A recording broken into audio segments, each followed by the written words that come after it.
It's time for a little comedy, a little content, and a lot of conversation. It's the Geno Jones Show, exclusively right here on YouTube.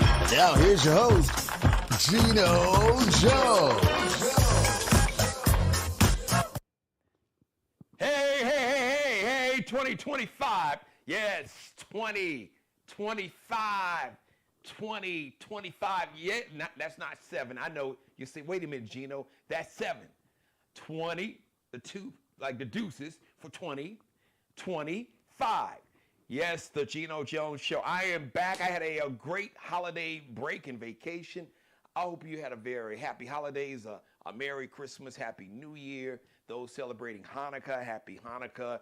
Kwanzaa, shout out to Kwanzaa. We are still celebrating Kwanzaa. Now, this is the very first show of the new year. The Geno Jones Show brought to you by City Vibes Bar and Lounge, 9730 Dorchester Road, here in the Charleston metro area. You can follow City Vibes on Instagram, Facebook. Shout out to Kenya and Corey Williams.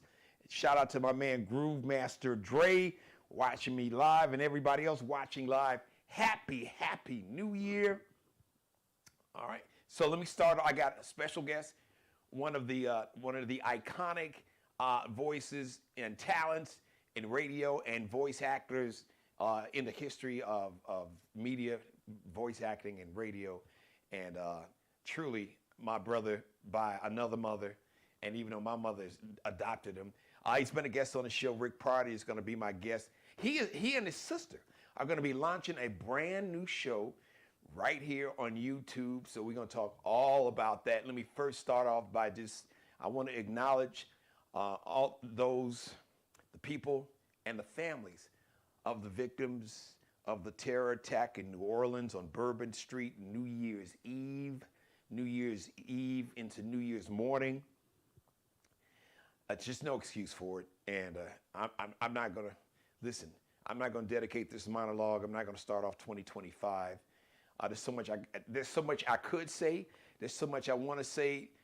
So I just want to focus on the victims and their families, those who believe in the power of prayer. Please lift the families and the victims up in prayer. And just, I want to focus on the victims. I don't even want to talk about dude because he killed himself. So we're not even doing that.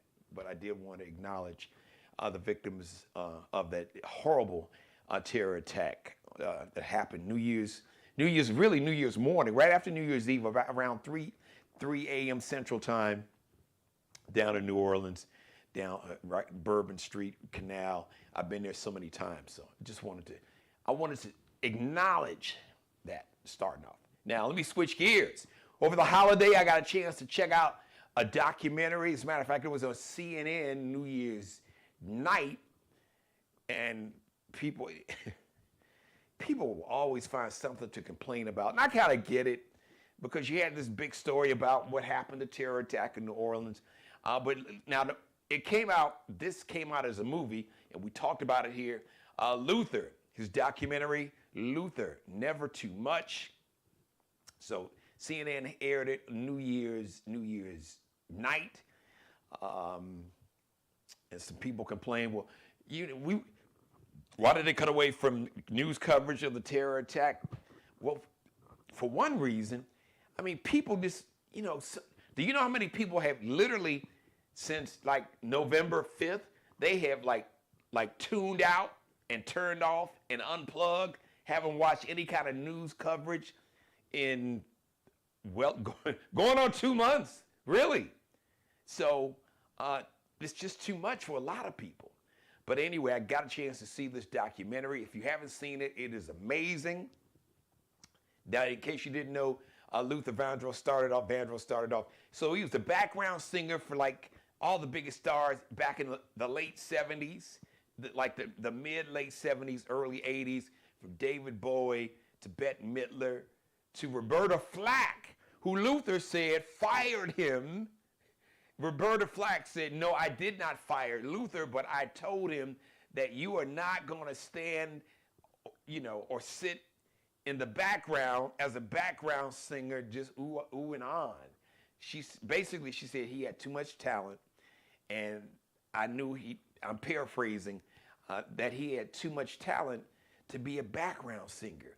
And she wanted to encourage and to push and to nudge Luther into getting out. You need to get out. The world needs to see all of you, Luther. You're just in full bloom, in full spectrum.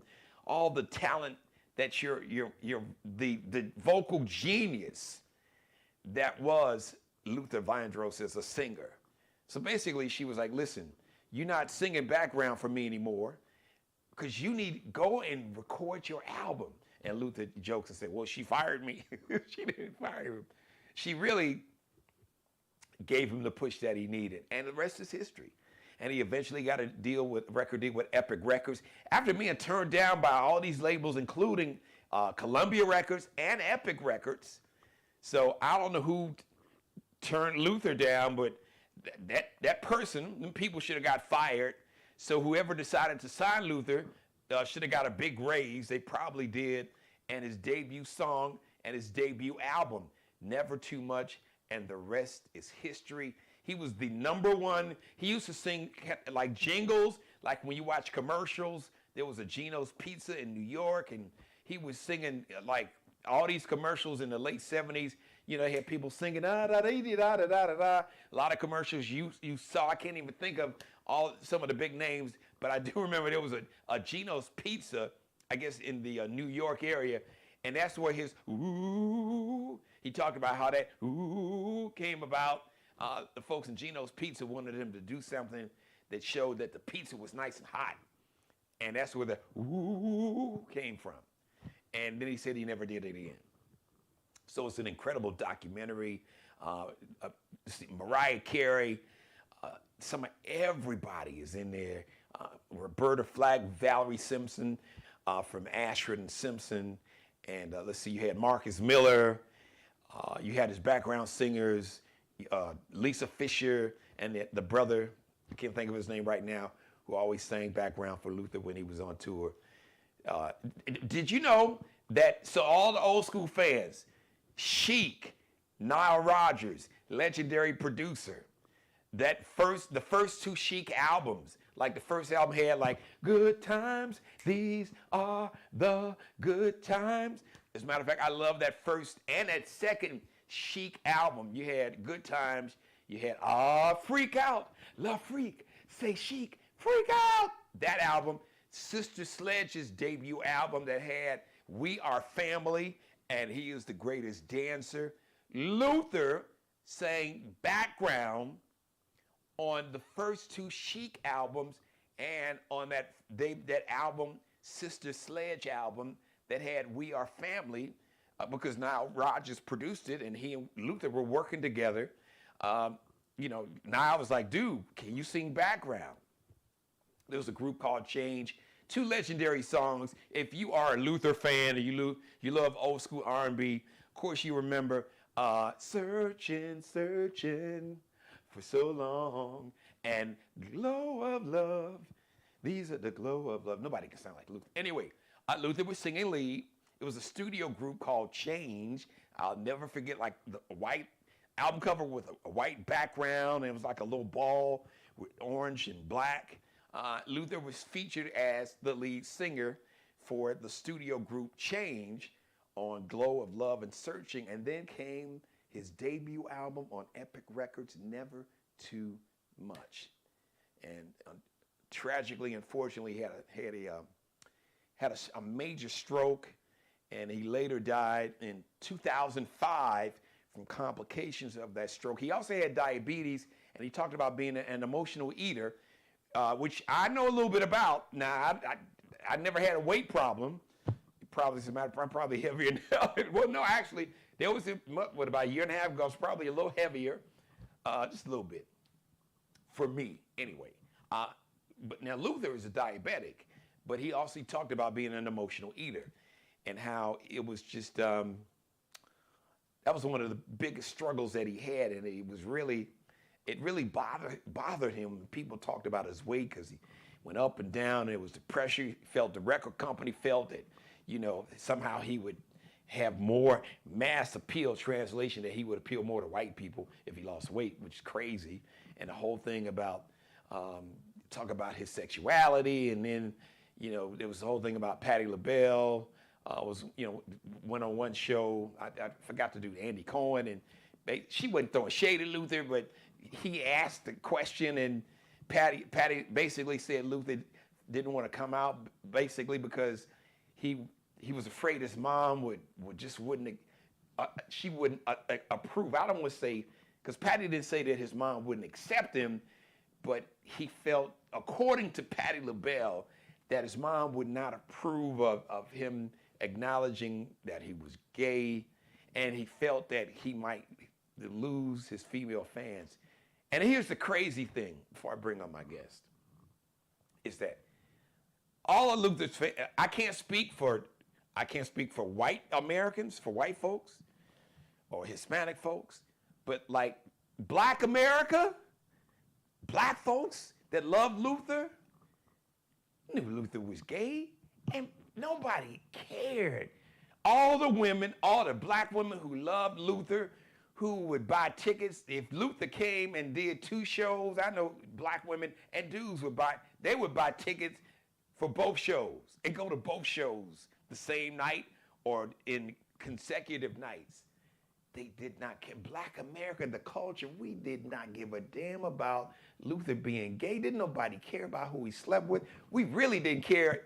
There was jokes about Big Luther and Little Luther. We didn't give a damn if he was 180 or 280. We loved Luther, his talent, his voice, and we still love Luther. And it's just unfortunate. We're talking about the 80s. We're talking about like the mid 80s and the 90s. And then it's just, as America was just always with his hypocrisy and his hang-ups about sexuality. But in the 80s, even all cultures, including our cultures, as Black Americans, was not as accepting of people who were from the LGBT community. And it's unfortunate that Luther didn't feel that he could just be himself and live his true life and be okay with the world knowing who he was in total, regardless of who he wanted to love. He talked about he never found true love. We didn't give a damn about none of that. Trust me. If you don't believe me, you can just ask a Black person that loved Luther, loves him to this day. First of all, like I said, Black America knew Luther was gay. We did not give a damn and don't give a damn now. So I hope that he knew how much the culture loved him and still loves him. Because Luther, if you haven't, we love you, dude. We always did. We didn't give a damn who you loved, who you slept with or didn't sleep with. We didn't care how much you weighed. None of that. We just loved you for you. So I want to bring on my guest. Speaking of love, love this brother. He is family. He is one of the legendary, iconic. He's in the Black Radio Hall of Fame. He is one of the great voice actors of our generation, one of the great radio talents of our generation, and he's family. So I'm happy and honored to know that. And as a matter of fact, I think we got two guests, and I think the second guest just chimed in. So let me just go ahead and bring him on. Yes. Well, the beautiful one that you see is, Rick's a handsome. That's my brother. He's a handsome fella. But the real beautiful one you see on camera is his lovely and talented sister Mia. So it is truly a family affair on the Geno Jones Show. This is the family show. It's a family affair. Hey, we were just talking about. I was just talking about Sister Sledge. That on that song, We Are Family, and on that entire Sister Sledge album that had He's the Greatest Dancer, produced by Nile Rodgers of Chic. Okay. Luther sang background on that whole album. Wow. Yes. Knowledge is king, baby. Yes, so that's me. That's Rick Party. Happy New Year, family. Happy New Year. Yes. Hey, Mia, I haven't seen you, sis, in too long. My God. Listen, you have not.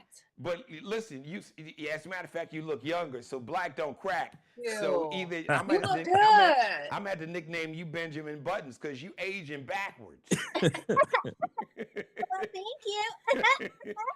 So listen, guys. So I'm excited to bring my family on because over the holiday, Rick and I got a chance to talk, and Rick said, "Hey, man, you know Mia, we are launching a brand new show together right here on this platform, live on YouTube. So they're like making news here on my show. This is the first show, my first live show for the new year. So I wanted to make it special. So welcome. So why don't you guys let everybody know? Just talk about Rick. Talk about the show, and then we'll just have a conversation. I mean, because we both done this radio thing, but we both have evolved as we saw the industry and the way people. Hold on, y'all, because I can't be like I gotta be with y'all. We gotta be one. Well, you're all good. You know the way people now view or consume media or it's content creators. Because I don't know, Rick. Geno, you eating up all our time, man. We need some time, brother. Come on, well, first of all, into this. That says the Geno Jones Show. But we need some time for the Geno Jones Show, man. Hold on, Rick. Unless now, if you got a deadline, if you got to run. No, man. I'm just. See, Mia, it's 2025. He getting messy already. Already. Because what Rick knows is that since it's my show, he's family. Y'all got as much time as y'all want. So y'all gonna have way more time. So we not gonna cut off at 7:30. We can go past the 7:30 time. Listen, Rick, you can talk as long you and me can stay on this show. Listen, I get to decide when the show ends. Okay, so there you go. I'm not putting a time limit on you all. There you go. Okay, good. So let's get this. But it's just so much. But I was trying to decide where did I want to start. Because start at the beginning. Well, I thought about that, Mia, but I'm so excited about the show. So, but you know what? I have a rule on this show that nobody can tell your story better than you. That's right. So you and your brother can make that executive decision. But Rick, I think Mia has already she's usurped you. Geno, let me tell you, man. From the beginning. My little sister is 352 days younger than I am. So we're Irish twins. Yes. Not born in a full year, but she is the greatest storyteller of all time. So Mia, I'm just gonna let you go ahead and tell the story. She remembers stuff, Geno, that I don't even remember. So she's a perfect storyteller. Well, Mia, you got the floor, and you talk. Ignore Rick. You talk as long as you want, honey. All right, you ain't got no curfew. Listen, and my electricity bill's paid for my media company, so we ain't gonna get cut off. So you got the floor, boo. Do your thing. Okay, so let me just start from the beginning, okay? So 362 days. That's 52, Mia. 52. 352. 352 days before I was Rick's younger sister. The times that I honestly remember, Geno, is that we were born so closely together. And y'all know that girls are just naturally just a little bit sharper than boys. Okay. Just say smarter. Just go ahead. That's what they say now. I don't know. So, maybe in general, but you've got two brilliant dudes on the show with you now. So with that being said, that Rick is my older brother, but I think sometimes I'm his older sister too. You know what I mean? We kind of flip back and forth with that. He may have. Let me just say this, Mia. Let me just jump in. Now, it's funny that she said that because Rick and I had never had this part of the conversation. Okay. We've been family since the late 80s. I have always kind of got that energy from you. But you ain't never said nothing to me, huh? No, okay. I did because it wasn't. It's okay. It wasn't anything negative. It was just. It's okay, Geno. It was just. It's just the vibe that she's got. Yeah. Yes, so I've always been a little big sister. I've always been a little big sister. So there was a time when growing up, we was growing up so close to the same age. And I don't know if we had the same thoughts. One time my mother said, I literally think y'all share the same brain, and that's not a good compliment. I don't think we shared the same brain because the truth of the matter is, and I don't know if she's going to lead up to it or not, Geno, but by the time I was 5 years old, I could still not tie my shoe. And what did I say to you, Mia? You honestly, what happened was mom was trying to teach you how to tie your shoe, and she was getting frustrated because she went over this so many times with him. But I didn't even know how to tie a shoe. But I watched her teach him how to tie his shoe so many times that I was like, hold on, bro, let me show you what you gotta do. You gotta take it and pull it together like that, right? Throw that bow on that side and throw that. A 4-year-old teaching me how to tie my shoe, Geno. Come on. What is this? I did. So, all right. So you're doing the origin story. So you guys are 352 days. I never heard that term, Rick. Irish twins. Yeah. Not born a whole year apart. Yep. I like that. So Mia, finish with the origin story. So, that was kind of, where I realized, hey, I got to have his back. He got to have my back. There are places where he's rich in and I need help. There's places where I'm rich in and he needs my help. So I realized how close we were, pretty much that we were twins. And my big brother was really my little brother. And his little sister was sometimes his big sister. And, that's how it was. And Geno, as I began to finally grow up and figure out what I wanted to do with my life, I would still go to my little sister and say, hey, while I was in radio, because Geno, I used to come up to the radio stations and hang out with you when you were on B96. I hang out with you. And I make my little practice demos and I say, Mia, what do you think about this? By then, I think, you were still in Chicago, had you gone off to live in Germany by then? I was living in Germany at that time. 86 you were in Germany? No, 87. Okay, so still probably around that time.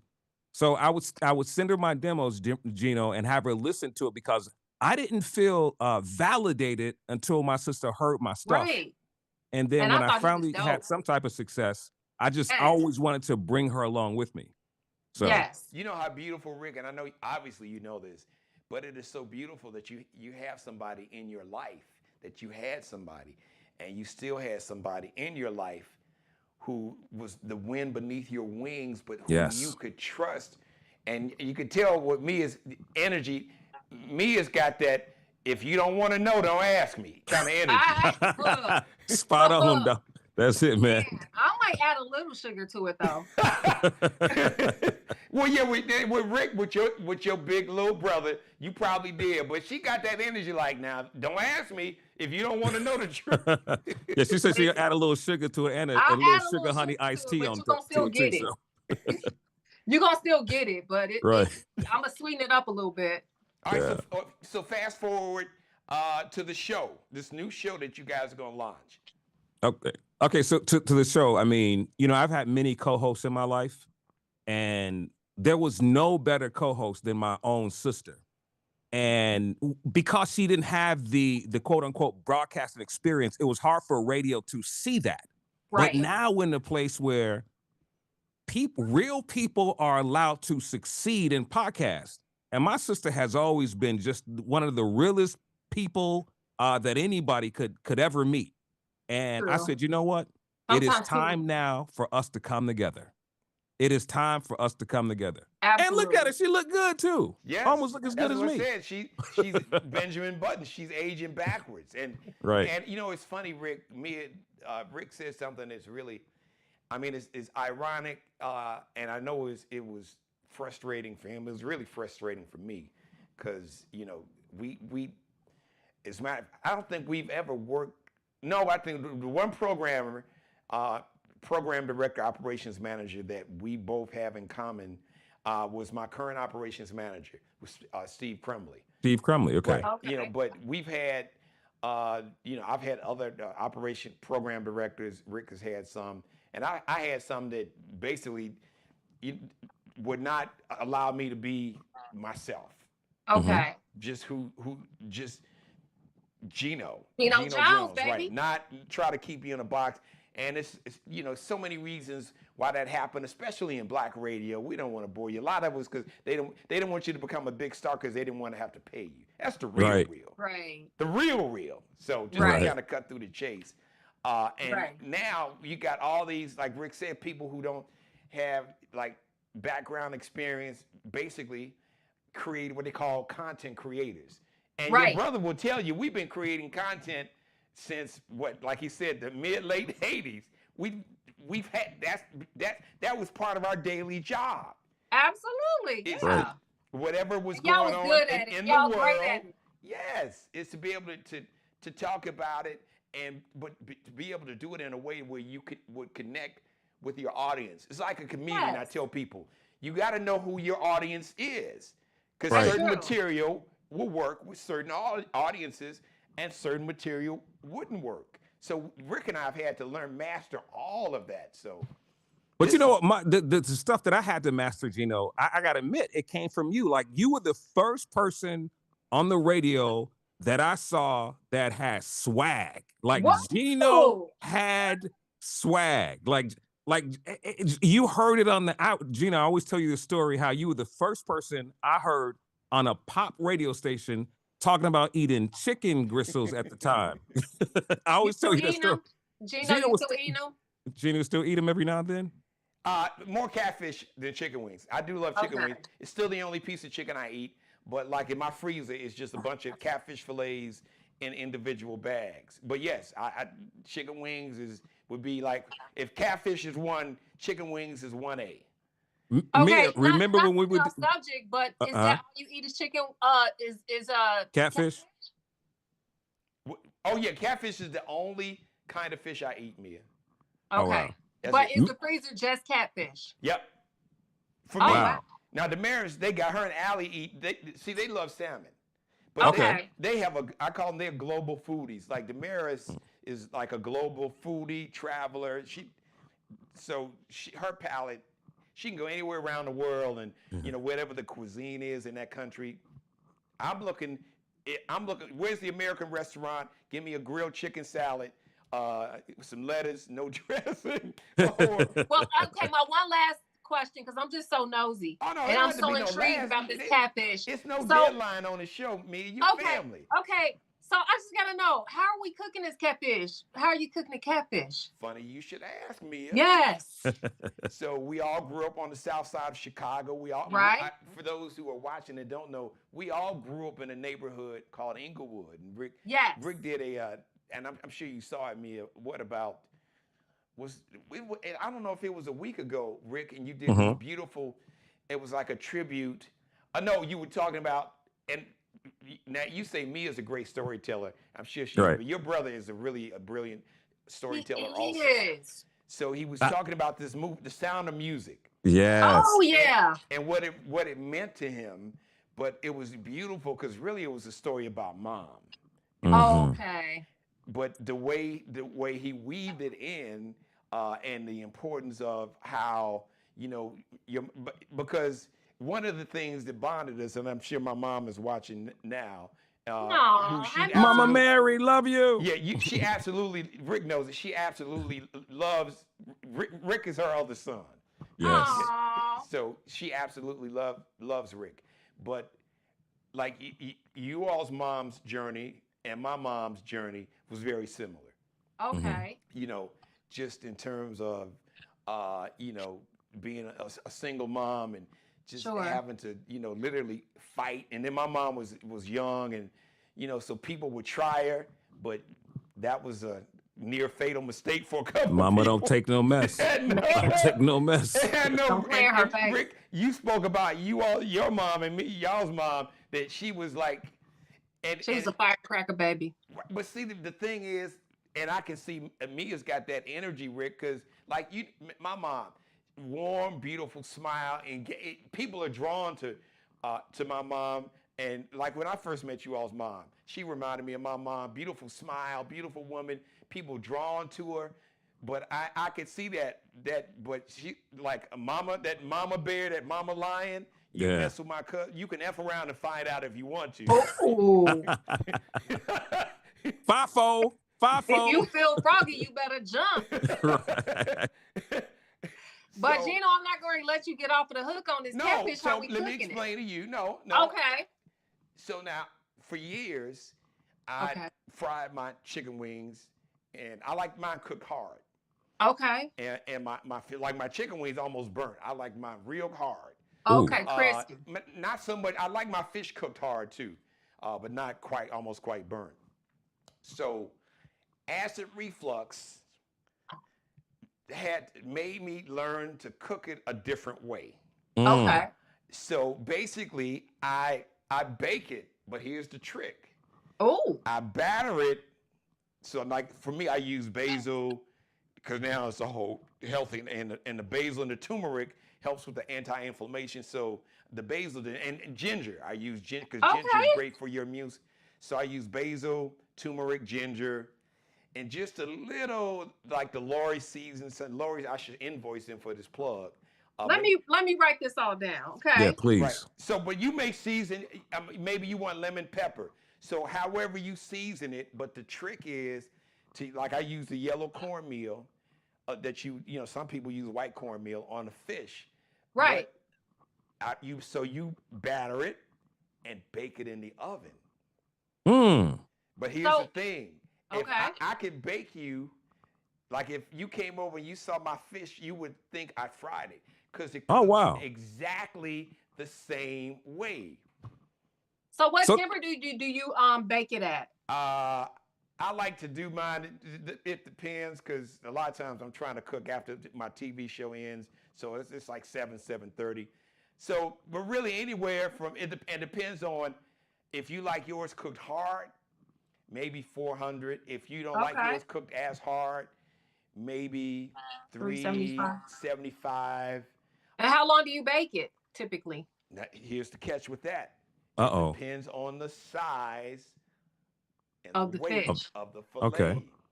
So you see, so the weight does matter, huh? You see, I got this thing down now. See, no wonder my food is always never cooked through because I never pay attention to the weight. No, you got to start weighing that. It depends on how you want it, Rick. Now I've been doing this for so long, cooking for myself because my grandmother taught me how to cook for myself because my sister under me, because I got two younger sisters. And so Nanette, my grandmother caught her. I wasn't quite in high school yet, so I don't know. Maybe I was in 7th grade. Okay. And so I said, Nanette, well, fry me some chicken wings. And she said, I'm gonna charge. Give me a quarter. And so my grandmother heard it. Now my grandmother, Jean Jones, who I'm named after, I never in my life, and even my mother would tell you, the only cuss words that she used was damn and hell.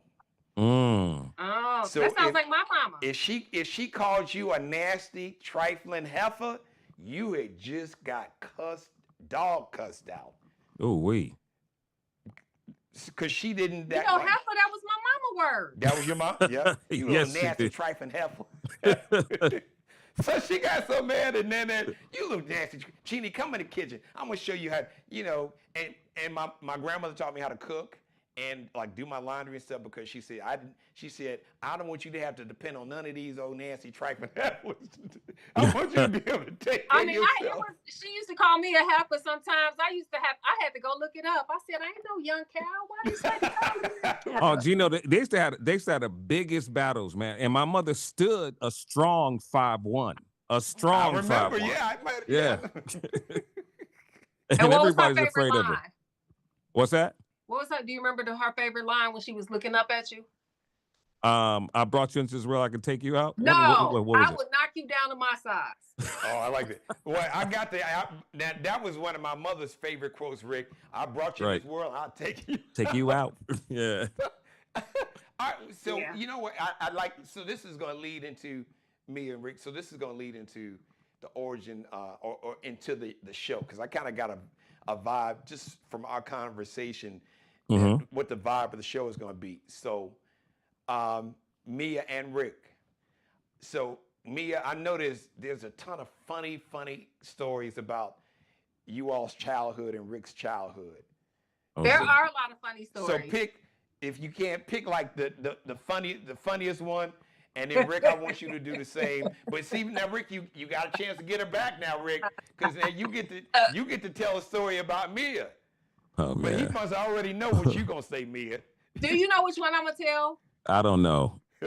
But go ahead, go for it. Okay. Go for the juggler.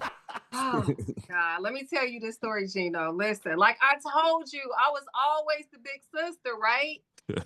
So our dad, Papa Stone, that was our dad, our second dad. I don't like to, he's not our stepdad, he's our second dad. DNA don't So, make you a daddy. Let me just say that. huh? Don't let DNA don't necessarily let make you a daddy. It don't. yeah. Now, our biological dad is in the other room, so don't let him Yes. come and kick that door down and break his And there's no shit. calf muscles. And I wasn't referring to you all day. I'm just saying in general. Yeah, No, General. I know you. I'm talking. yeah, I'm telling DNA don't her. make you a Yeah. daddy now. Cause if he come in the camera, he don't come in the camera. I'm talking to him. So He be ear hustling. Go ahead. So he used to take us to school, right? We went to school on the north side. Although Zurich and Zurich. Rick You and call me I- Zurich, please. Yes. Rick Go and ahead. I, we originated from the north side. So we are north side originators. Born on the north side. Born on the north side. And raised a little bit on the north side. And then when my mother remarried, we moved to the south side. But our schooling was still on the north side. So again, like I told you, Rick was the older brother. So our second dad said, okay, I'm gonna give you everybody's bus fare. Zurich, I'm gonna give you everybody's bus fare because you're the oldest. I want to make sure you get you and your siblings home. It's 4 of us now, right? So I'm in my mind like, we I remember this. so rude. We are so rude. Oh my God. So he went over it several times on what you needed to do. You have to give the bus driver this amount of money, and then you have to ask for a transfer. And then they're going to give you a transfer, and that's how you're going to get on the 55th bus to get home. So he went over this, and I'm in my mind like, we never getting home. And as a kid, like I really was thinking we was going to be just lost. Like, remember, there's no cell phones. There's nothing going on. Like, who are we going to call? So I'm like, oh my God, we screwed. So we get off the school. We get off of school. We wait on the bus, and I'm badgering him like I'm the mama. Like, did you do what Dad said you was supposed to do? Did you? He was like, don't worry, mind your business. You ain't worry about it. I got this. I'm the oldest. Okay. I'm stressed out I'm talking about. I'm stressed. So how old were you, Mia? Was about 8, 9. Yeah, somewhere around that age, 8, 9 years old. So listen, you know how long it takes to get on the Halsted A bus from Fullerton? From like Armitage to like 55th Street. I know, because my grandfather has taken me to Cub games from 59th and Racine. We have to take the 59 or the Racine bus to 55th Street, or usually take the 59th Street bus to Halsted and get on the number 8 Halsted bus and take the one that went all the way to Urban Park. Right. We got off at that would be Addison, because that's exactly Addison and Halsted to go to Wrigley Field. So yeah, so you know how that's a long way to be stressed out, right? That's a long way to be stressed out at like 8 years old. Right? Okay. So we get to 55th, and I'm like, we are fried. Like, we can't even make it to the last part of getting home. It's over. It's over for us, right? So we get on the bus, and we just walk on. And so then the bus driver said, hey, you got to pay the fare to Zurich. And he's like, you don't have a He's like, well, we just got off the other bus. We paid on the other bus. He said, so where's your transfer? And he's like, he looking like this. So he started digging in his pocket. Geno, he pulled out a dime and was like, "Is this enough?"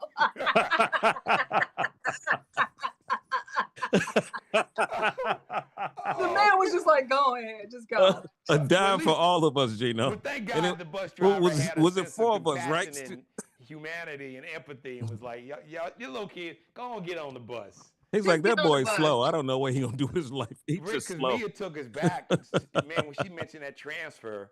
Right. Now, this is like, for those who are watching, if you live in Chicago or used to live in Chicago, especially if you are like over, I'd say 30, definitely over 30, like 40 and up, you will remember. Yes. Not just, but on Sunday, I used to love The super super transfer. Oh, the super transfer. Yeah, we go to the Museum of Science and Industry all day. So Back it's and funny you forth. said that. So I got a quick funny story, and then Rick's going, Mia, he gonna go ahead. He gonna drop dime on you now. I don't know if I can top I that know one he's though, got some Geno. priceless stories on Yeah. you. Probably some of your boyfriends whose ass he had to whoop. I was a good girl, so I'd love to hear No, his that didn't story. mean that you weren't a good girl. If he was anything like me, he probably didn't like none of your boyfriends and wanted. He wouldn't even let me really have a boyfriend, so I love No. his story. So, in reference to this super transfer, I had a cousin, rest in peace, Charles. Charles Edwards was his name. He was a bus driver, and he would, like, especially like in high school, because I would go over his house a lot. He stayed 79th and Winchester. I'll never forget. Okay. Right on the corner. It really, the 7800 block, but he was like right on the corner of the end of 78th. Literally, I mean, 79th Street was about 500 feet from his. He was like the last house on the corner. Oh, wow. Right there, 79th and Winchester. So he would give me, hey, little cuz, he would give me like super transfers on Sunday. You couldn't tell me nothing, Rick Mia. I'm like the player. I'm on, because super transfer. I could go see all the little girls I was messing with, dating. I could go to Evergreen Park. I could get my Mac on because I got super. I'm not Sunday. I'm good. I got Right. You all around the world. Right. I could impress. What you need, baby? You need a super. I get you. Here's super transfer. Oh man. Get the super transfer and hop on the bus, Yeah, girl. Go ahead. exactly, Rick. You got it. Yep. All right. So let's see. All right, Rick. Let's see this one about Mia. I don't know if mine is gonna be good as hers, but Okay. so as Mia was growing up, right, she started getting prettier, right? And you know how around that that age, they start becoming a little shapely. And I was beginning to become worried because I thought all these boys just wanted to be her friend. See? But Gina, I was figuring out, but they had crushes on her, right? So boys, she would talk about who likes her and this one likes her, and she don't know if she likes him. Then there was this one boy by the name of Sean, and she liked Sean back, and I did not like it. Then Mia decides she wants to be grown, Gino. She wants to put some makeup on, and she wants to really comb her hair. So I used to always say, I'm telling mama. And she kept coming to school, putting on makeup. And one day I was so mad because I didn't want Sean or James or nobody looking at my sister. I hope Sean sees this. Yeah. Can we say his last name? Yeah, say Sean. He'll love it. Sean Bills. That was Yes. a boy. Sean Bills. He's a young kid, curly hair. All the girls liked him. He didn't like none of them, but Mia. and these boys liked her. And I was so sick and tired of it, Gino. And after I kept saying I would tell mama, I took my hand, Gino, and put it on her face and just smeared the lipstick all over her face. Nah. I was like, go run and tell that. So Gino, I ran immediately down the hallway in Lincoln School, and I knew at this time she's gonna be mad because I got to deal with the wrath of her. So I decided not to get on the bus with her. I took the bus home by myself. I know she eventually be coming, not too far behind me. As soon as she came, Gino, oh man, all hell broke out, bro. I was running around the dining room table in the front room. Wait, Rick, how old was she? She I think by then she was probably like 12, 13, because we were still in what we call middle school today. Yeah. Grammar school, yeah. Yeah. We definitely, it was about 7th, 8th grade-ish. Yeah. Sean Bills, and I was and by this time, I was in the same grade because I had flunked 7th grade, so I had to stay behind. So my friends was mad about that. On top of it, he's like, "I'm gonna whoop his ass." so Sean, I'm Bills, older than y'all. So do you still know Sean? I guess he's still around. Sean still calls and checks on me. Sean literally just called and said Happy New Year's. Yep. Did Sean did he get married or? To be honest with you, I really don't know Sean's story. I think he is seeing someone or dating someone, but that was 8th grade. He's still one of my one of my friends from grade school. Good friend today. He's our good friend today, yeah. He is our good friend today. Yeah. We lost contact in high school, by the time high school came. So yeah. But yeah. All right, Rick. He's still a good friend. This is still our little sister.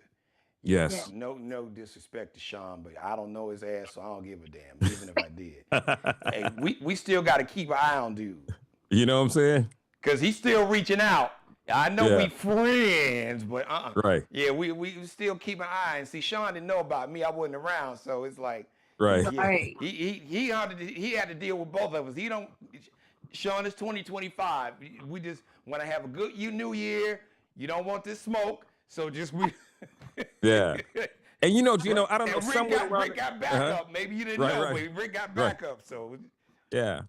And during all the things that we had gone through, like me, teasing her and bothering her and her protecting me, somewhere down there, I became the big brother, but not the big brother. But I just started really loving my sister like she was my best friend. Right. And didn't realize we had gone through so much together. We were really just kind of one and the same. And everything that I wanted to do, Geno, I just wanted to do it with her. Yeah. So Rick, Yeah. did she so like my baby sister, Angela, I think you met Angela, Rick. Yeah. Angela virtually didn't like none of, as a matter of fact, if I'm gonna be honest, Mm-hmm. the only girlfriend that Angela ever liked is Damaris, Okay. who my wife I'm married to now. Angela didn't like none of them. That Damaris means is lovable. None of them. And Yeah. Angela is a Scorpio born on Halloween. Angela, you talking about no filter? That's Right. No. None of that, huh? Ain't nothing phony. She gonna let you, Angela.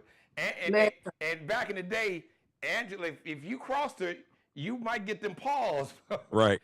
So Get them hands put on. So Yeah. was Mia like that? Mia, did you not like any of his girlfriends or whatever? No, not a lot of them. Not a lot of them. Did you tell them that? You know what? No, I didn't necessarily have to. They knew it. They knew. And the thing is like if they felt like they was gonna call me to tell me something about my brother, I was gonna politely eat them up, but I was gonna add some sugar to it. But And some sugar, honey, iced tea. Yes. man, it was gonna have some sugar, honey, ice, and tea. Yeah. But yeah, cause I ain't play them games. So now it seems like we're getting closer to the origin of the show that you guys are about to launch. So, Mhm. Rick, when did you and Mia sit down and talk about it, or you just well, like you said, you had a great idea. You had the perfect person as a co-host. I agree. So when did it hit you? And then Mia, what was your reaction when Rick first asked or just brought the idea to you? Well, for me, having co-hosts back in the day at WGC, I had the First Lady, I had Cartier, I had in Miami, I had Tamara G and Jill Tracy, and I had Sasha the Diva with me. I had Sonia Colon at WBLS. But we were always working for corporations, so I could not have it my way because a person had to have quote unquote radio experience. I said, well, I can teach my sister. She's a quick learn. I mean, and she's me. She's tethered to me. So Right. now that we're in the age of podcasting where anybody can have a podcast, and we know that people who are the truest versions of themselves win. And I don't know one single human being who is my sister, who is like my sister. So it was a no-brainer, Geno. I said, you know what? Rather than going from having all these different co-hosts and hosts, I said, my sister's right here. She's been here all along. And in the world of podcasting, let's just do it, Mia. Let's just do it. Me and you, we do our podcast and we just eat it up. And Rick is being, because Rick is got a beautiful spirit. I mean, it takes a lot for Rick to get upset. Now my fuse is a little that make Taurus in me is it's a little different. It's a little shorter.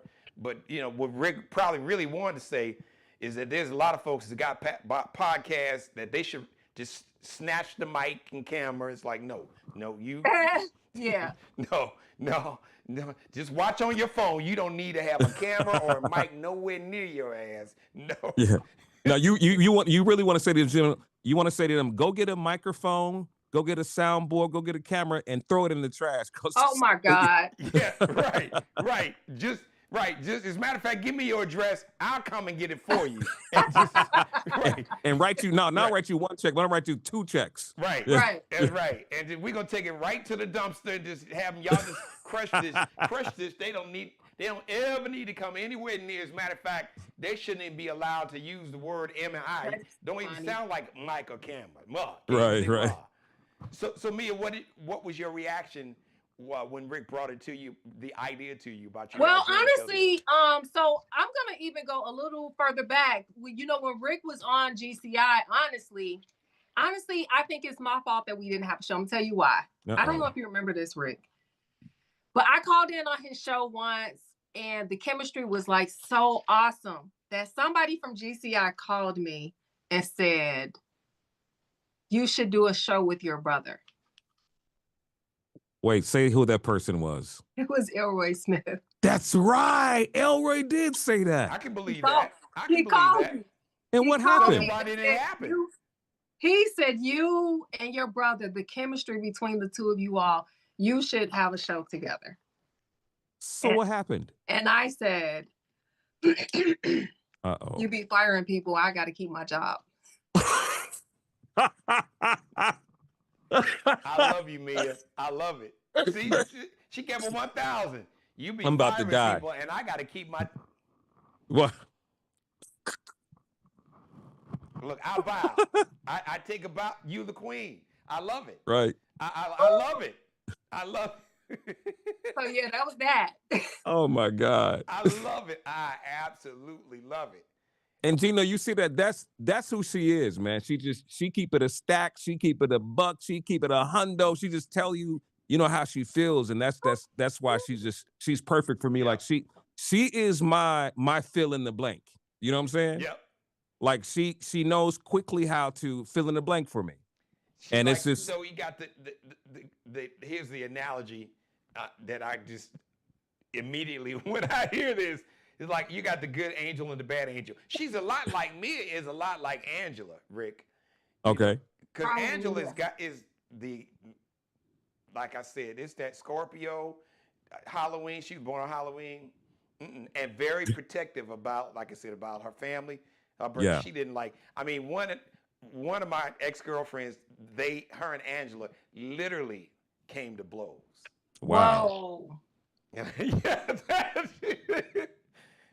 Now that was way before the marriage, but back, man.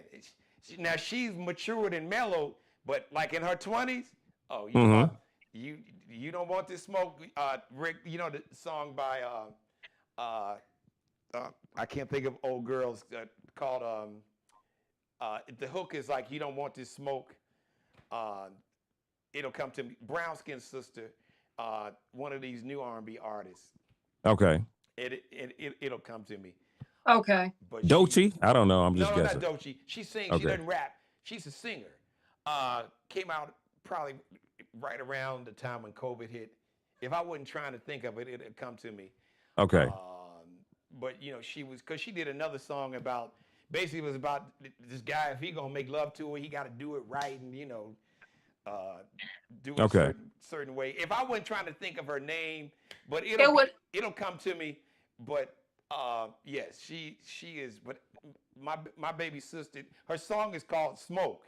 That's it. Smoke? Yeah, Smoke. And she's Let's like, look it up. you don't want it. Basically, that's the hook. You don't want this smoke. She's like, one of the lyrics is like, you can F around and find out. You're gonna find out. Yeah, you don't want this smoke. So that would be my baby sister, and that would be. So Mia, are you the baby? You're not the baby, are you? No, I'm not the baby. Yeah, okay. So Angela She is not the baby. Actually, she is the baby of the three of us. She's the youngest. She's the baby. Okay, yeah, no, I'm not the baby. Yeah, but y'all got that same spirit and esprit de corps to where. Oh yeah. Fearless. So wait, hold on. Geno is wait, can this hear me? I don't think this can hear me. Never mind. I'll come back to the second. Say if you can play it, you can. Yeah. So Mia has that fearlessness. How many times has that kind of lured Rick into where he had to step to dudes that you? Because I can tell me is not afraid, Rick. You know, even a dude, I'm sure back in the day, if he said or did the wrong thing, I can see me and be like, look, dude. Don't. Geno, I don't think that Rick has ever really had to. I mean, you know, there was a beautiful thing about growing up in a house full of boys, and the beautiful thing about growing up in a house full of boys is it's like they taught you, you know, you gotta know when to hold them, know when to hold them, know when to walk away. But let me tell you about this one story real quick.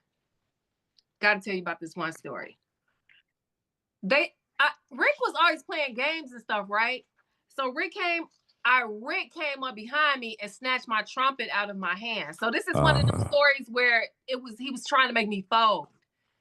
This was a fight that we was having that he was trying to make me fold on this fight, but I wasn't folding. So I thought it was Rick who came up behind me to snatch my trumpet, but when I looked, Rick was behind me and my trumpet and this boy that looked kind of like Rick was way ahead of me. So I looked back at Rick and Rick like, no. So I'm like, yes. I don't want the smoke, sis. It wasn't me.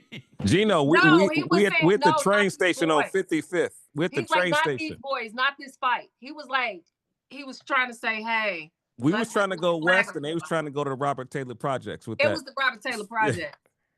Yeah. So I made my brothers fight the Robert Taylor boys with me to get the trumpet back. But that was probably one of those moments in which I should have folded, you know? No, listen, that's what you got brothers for. Right. It was just one of me. You Geno, know. can I be honest, Geno? I wasn't trying to fight, man. I wasn't trying to fight. No, I was trying to say, Mia, just let them have the trumpet, please. Let it go. I don't want to get beat up. It was about 4 of them. But she went chasing after them. She went running after them. So and that's your sister. You like, wait a minute.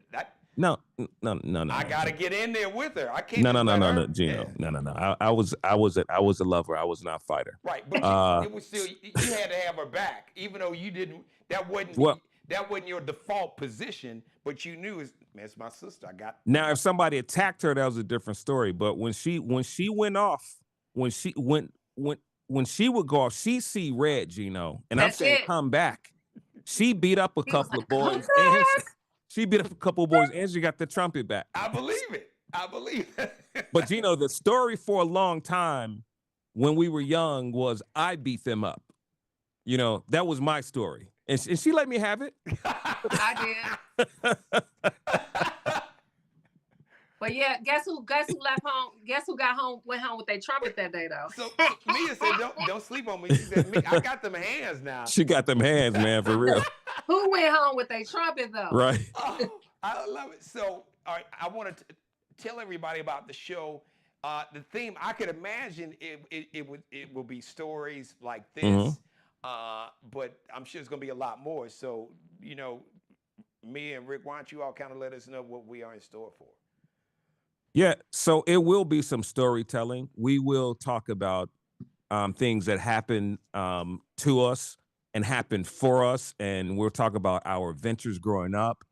And we'll also talk about some of the current things that are happening today. Yes. Yeah, Mia, go ahead, tell them. Yeah.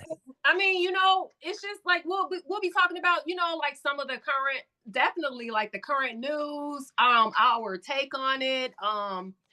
Sometimes, you know, as much of as we see ourselves as being twins, you know, we do also have different thoughts. We really don't share the same brain. We really do have different opinions about different things. And sometimes Rick may say things that will make me think of things in a different way. And sometimes I'll say things that will make him see things in a different way. So it's definitely a situation where we'll talk about current events. We'll talk about some things from the past, but also,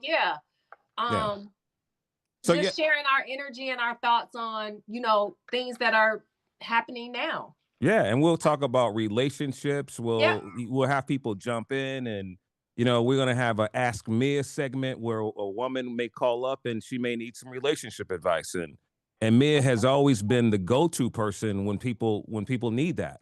So just Geno, just really imagine just 2 people on the phone just having a conversation. Mia, did you see what happened in the news? What? That's crazy. Yeah, and it's just us having a conversation. But along with that, will be video and picture so that people can see stuff like that. And then it. every now and then, when we need to dive a little deeper in politics, we're gonna call our friend Geno Jones so he can Right. just shake up some things. You know what I'm saying? So, Shake it up, Well, shake it our up. big brother. Yeah. So, all right. So, Mia, it's funny that Rick went there. So, I've been trying to get Rick on with me consistently. I've been doing the show 4 years in October. And Okay. Rick's been on a couple times, but like the times that Rick has done the monologue, I have kind of tempered my monologue because I never wanted to get Rick in trouble. Okay. Because, if you've seen enough of my monologues, if any, the theme of my show is I speak truth to power. My grandmother had it saying, she said, Jeannie, tell the truth, shame the devil. Mm. And she would say, she said, Jeannie, the truth needs no defense. The truth, you can sit the truth. If you could hold the truth, you can sit it on the table and leave it there and walk away. Because the truth is the truth. It ain't gonna Truth change. is the truth. Right. People may have their own perception, but the truth is the truth. You're gonna have to defend the truth. It's a lie that you gotta try. Damn. Agree. You gotta remember the lie, and you gotta try to not set your own trap. It's like, okay, how did you trying to tell the lie the same way every time, and it never. Exactly. Right. So that has been my theme. So but I think it's beautiful because see, you could be like the good cop, bad cop. Right. That's just your natural energy. You could probably say a lot of stuff that Rick really wants to say. I do. I used to say a lot of stuff my mother didn't want to say. She used to just tell me, and then my mother had me, because I didn't care. I didn't care about me and whoever being friends after I said what I said. Because I said what I said. And that is so. Rick, is that always? Why do I get a feeling that's probably always been Mia? Yeah, I mean, she has not changed. I mean, she is like who you see here is who she is in real life. And like you said, Rick, and that's the secret sauce. That's the magic. Is the word now the kids use is authentic. It's Mia is the she's like the real deal there. It's authentic. It ain't no remix. It ain't no bootleg. You go what you see. Like it, love it, or leave it. Here it is. It is what it is. So have you guys come up with a name and a date for launching the show? Well, Geno, here's what I want to do. I got my Chat GPT assistant right here. Okay. Juniper, if you're here, this is Chat GPT. Can you say hello to Geno and Mia? Hello, Geno and Mia. It's nice to meet you both. How's it going? Hey, Chat GPT. That's great to hear. It's nice to see that whoever downloaded this voice, they hired a sister. Because it's nice to see that, I'm all about the culture being empowered, So I'm all about supporting Black women. So at least whatever her name is, sounds like a sister. So shout out to you, sister. Thank you, Geno. It's always great to see support for the culture. I'm here to help with anything you need. So, did I call you Juniper or was it Marie? Because I can't remember if I named you after my grandmother. Which name was it? You can call me Marie, just like your grandmother. It's a lovely name. Okay, perfect. So, Geno just asked us, my sister Mia and I, what should we name the show? It's I'm Rick. She's Mia. We're Irish twins. Can you give us like 5 names? We want to talk to the culture, particularly women between maybe 35 and 60. Yeah. Black folks that grew up on the south side of Chicago, started off on the north side, grew up in Inglewood. Yeah. So Marie, what names? Give us like 5 names if you can. Sure. Here are a few ideas. 1, twin perspectives. 2, South Side Stories. 3, Inglewood Insights. 4, Twin Talk, Culture and Community. 5, Real Talk with Rick and Mia. Let me know if any of those resonate with you. Okay. All right. Well, we'll come back. Look, it's y'all's show, but a couple of them sound a little too colonizer. Yes. Look, wait, a little Marie too. said those names sounds colonized. Hey, Mia, sound a little too like Lake It Forest sound it's and Winnetka and out there with Jordan, you said. it was sounding too Christopher Columbus discovered America. Yeah. Now, almost, even though real talk is so common, but that one at least, you know, I don't know which one did y'all like, but Mia got that look like I got. It's like, okay, this heifer, she ain't grew up around a lot of black folks. Now, see, that's No, she didn't turn Hey, to a heifer. oh my, hey Marie, Geno said you don't sound like you grew up around black folks. Can you give him like a little sister girl dialect accent? Can you do that for him, please? Sure thing. I can switch it up a bit. How's this? It's all about keeping it real and connecting with the culture. Let me know if that works for you. That's better. That's more Huxtable. That ain't hood, but we'll take it. You know, man, what you think, man? Hey, Rick. Here's the beautiful thing. You know, it's funny. Yeah. You can't chat GPT Mia. That's the beautiful thing. Right. Yeah, you can't Right. chat GPT Mia. Yeah. Yeah. You can't AI me. It's like no. What I'm talking about. Yeah. So, and you know another thing I want to do too is really just kind of focus this show around her. Like she's the star. Like she's the one with the personality. She's the one with the sauce. And I'm just me. I'm always like laid back. And I just want to just sit back and just let my sister shine. Aww. Me be able to bounce off her, but also kind of be, be the I guess the brains with experience as far as, having been in this broadcast industry, knowing what to expect and say, hey, instead of doing it this way, how about you do it this way? But do you though? Because being you is going to win. And she's been filling the blanks for me, so I'm gonna be filling in the blanks for her. Well, that's Mia. That's your big brother. Yeah, That and I is. get that love because I got that love for my sisters and my Aw. daughters. But let me offer this, Rick. I've never been a PD, so I won't even call it my PD hat, but my performer's hat. The secret sauce, along with me, but you have a personality too, Rick. But here's the magic though. Because of you all's chemistry, so we'll give Elroy credit for that. He got that part right. He didn't get everything right. He didn't realize how talented I was, but I ain't mad at him. That's a whole different. That's a whole nother story. But right. It's the chemistry that you all have that allows now. Where I'm going now, Rick, I know you will understand exactly what I mean. The chemistry, the comfort level, and the trust, and this. I don't want to say the fact that just the security is not the right word, but knowing she knows that you want her to win, which means that you all will win. When it's just like having a PD or coach that wants you to win, and it's going to put you in a situation for you to be the best version of yourself.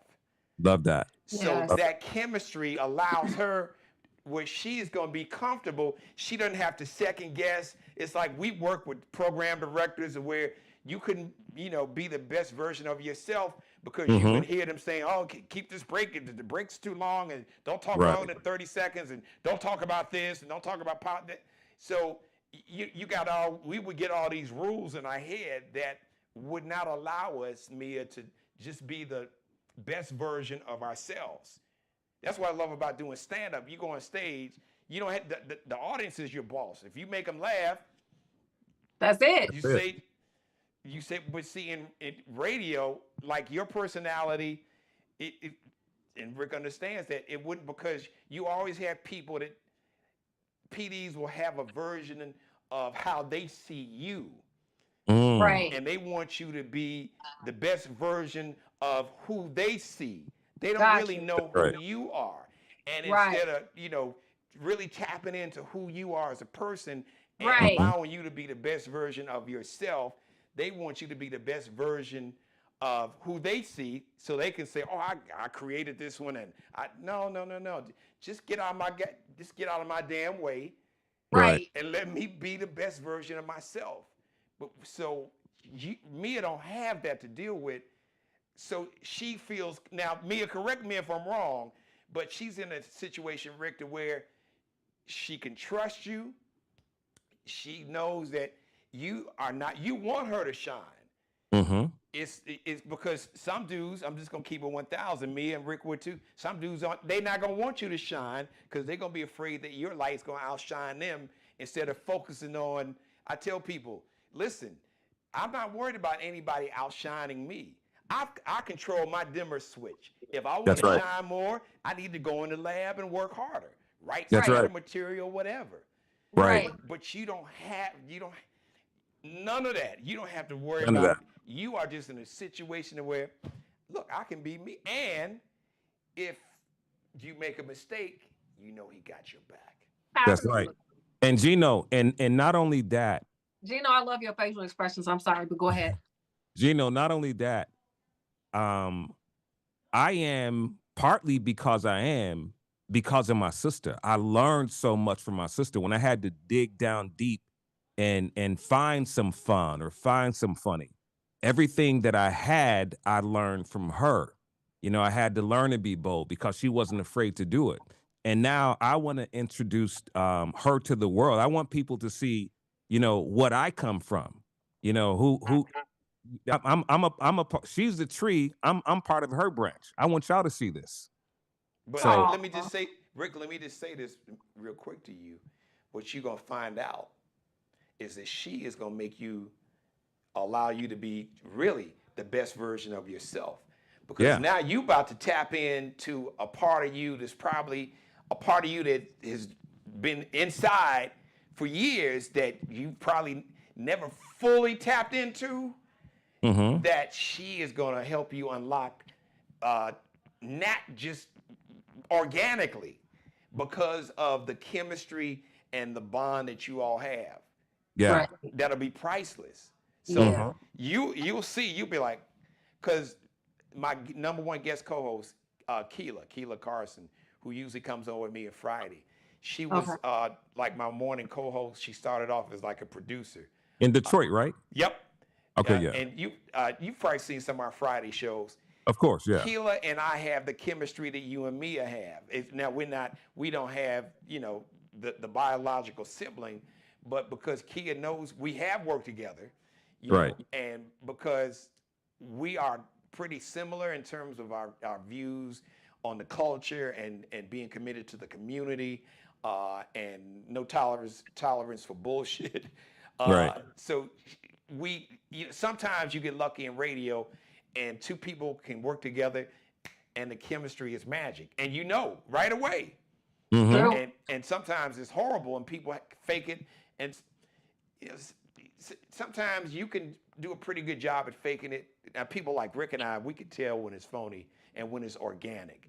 You all have an organic chemistry, but Rick is going to see, Mia, that you are going to really allow him to really be the best version of himself. And it's going to be a part of Rick's, you know, people going like, man, Rick and Mia, they just, and because you will bring you will bring that out in him. Right. You will feed him, to use a basketball analogy, you're going to feed him like he'll feed you for an assist. Because y'all been doing that all your life. We have. You know what I'm saying? Hey, Geno, I remember our assists are so crazy. Like she could be on one side of the room and I could be on another. I remember when I was working at Kiss FM in Chicago and Juanita Jordan invited me to, was it Michael Jordan's birthday party? Yes. No. Yeah, Michael Jordan was giving Juanita a birthday party. Okay, so tell them what happened. Which story? Oh, that we started doing it on the floor? Yeah. Yeah. Yeah, so we would be anywhere, and it was just really us transferring energy from one another. It was Juanita Jordan, Michael Jordan, Bill Curtis, Roger Ebert, Gene Sisco. Everybody was there. Did you remember that I told Bill Curtis how much I was in love with him? No, what'd you tell him? What'd he say? Well, thank you. I appreciate that. Mia, I started off like in the mid 80s coming out of Columbia College. I worked at Channel 2. I started Did you work there too? I answered the phones And Okay. then I became Wow. a desk assistant, production assistant. Oh So wow. Bill Curtis, Walter Jacobson. I knew, yeah. So I know Bill Curtis very well. Yeah. And I funny was in thing love is, with Bill Curtis for years. because we attended school with his children, Oh, Yes, really? I was in love. Mary I and was in Scott. love with Bill Curtis since I was about 10 years old. Wow. Wow. That's because he lived. Right. He had a big house in Lincoln Park way back in the mid late '80s. Yep. Yeah. Yeah. Wow. And he was the type of parent that like he participated in like like he was like on a parent The conference. PTA or whatever. Oh, PTA, really? he was like one of those he was a Involved participating parent. parent. Okay. Yeah. Yeah, and we used to have something called the Junior Olympics. So he used Oh, to come to yeah. be like one The of announcer. the announcers, or he would actually be a judge Yeah. for the Junior Olympics. And I didn't care whatever sport he was the judge of. I'm sprinting. So Mia, I gotta ask. I've been Bill, wanting to you gonna ask you see real my quick. skinny legs run. So Rick, I want to ask her. So Mia, I see these dolls is out of focus in the back. Are those like? Do you have like a special Barbie collection? No. Let me tell you why I ask. So back in the day, Destiny's Child, Barbie released a special edition Destiny's Child dolls Oh, I didn't know that. in the 90s, Barbie? late 90s. So my oldest daughter, I actually got her because you had to. I didn't get the set. I got like one. I got Beyonce, Kelly, and this was before Michelle, I think. And then so she passed them on to Allie, the baby girl. But I'm sure there's a story behind those dolls. Is there a special collection Barbie or some of the black dolls? What you want to share that with us? Yes, I do have. I have very many Barbie dolls. I do have a large collection of Barbie dolls. So you remember when Mr. Rogers had his Land of Make Believe? Yeah. Yeah. So this is my Land of Make Believe. So the one that's on your right, my left, I can see her arm in the So right. she's really not a Barbie. She's just a mannequin. Oh, okay. That has on a Barbie outfit. And then I have two mannequins on this side, and then all the Barbie stuff is on the other side. So obviously you saw the movie. What did you think of the movie? I thought it was really good. Actually, I was surprised. I liked the movie. It was funny. Whoever the writers, they did a good. The writers did. They did. Was Nicki Minaj in the movie? Because I know she was promoting a lot of it. Who's that? Nicki Minaj, was she in the movie or no? The Barbie movie. Was it her Because I know she was music? promoting a lot of it. I don't remember her. Well, her fans, they call them the Barbs. Right. Yeah. But I don't remember her being in the movie, Mia. Okay. I don't know why I thought that. remember if like maybe some of her music was used or Okay, yeah.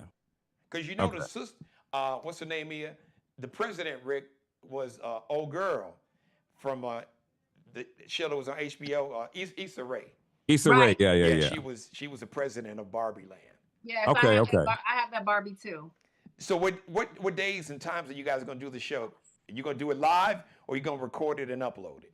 Yeah, we're gonna record it and upload it. Occasionally, we'll do it live once we kind of get things going and trying to figure out like if we're gonna take phone calls or kind of invite people into our Zoom, if you will, or whatever platform we're using, and give people the link to kind of join in on the hot topics. And the goal is to just trying to get some material out there. And listen, I see the vision, Gina. Like once we do it, we will become like a household name. We'll become that show. Y'all ever seen that brother and sister? We want to be that show, and I see other things coming from that. Well, this is your demo reel right here. Yeah, it is. It truly is. This episode of this show is your demo reel right here. This was fire right here, man. This was fire. I'm going to make sure after the show, I'm going to send you the actual, because every show I've done on YouTube for 4 years, I record and download on my own hard drive. Okay. Some asshole could buy YouTube and say, I don't like you calling us colonizers, so we're going to delete all your shows. Right. Fine. Have at it, partner. It's that face. It was that face. It was that face right there. That face right there that Geno makes. Yes, I love it.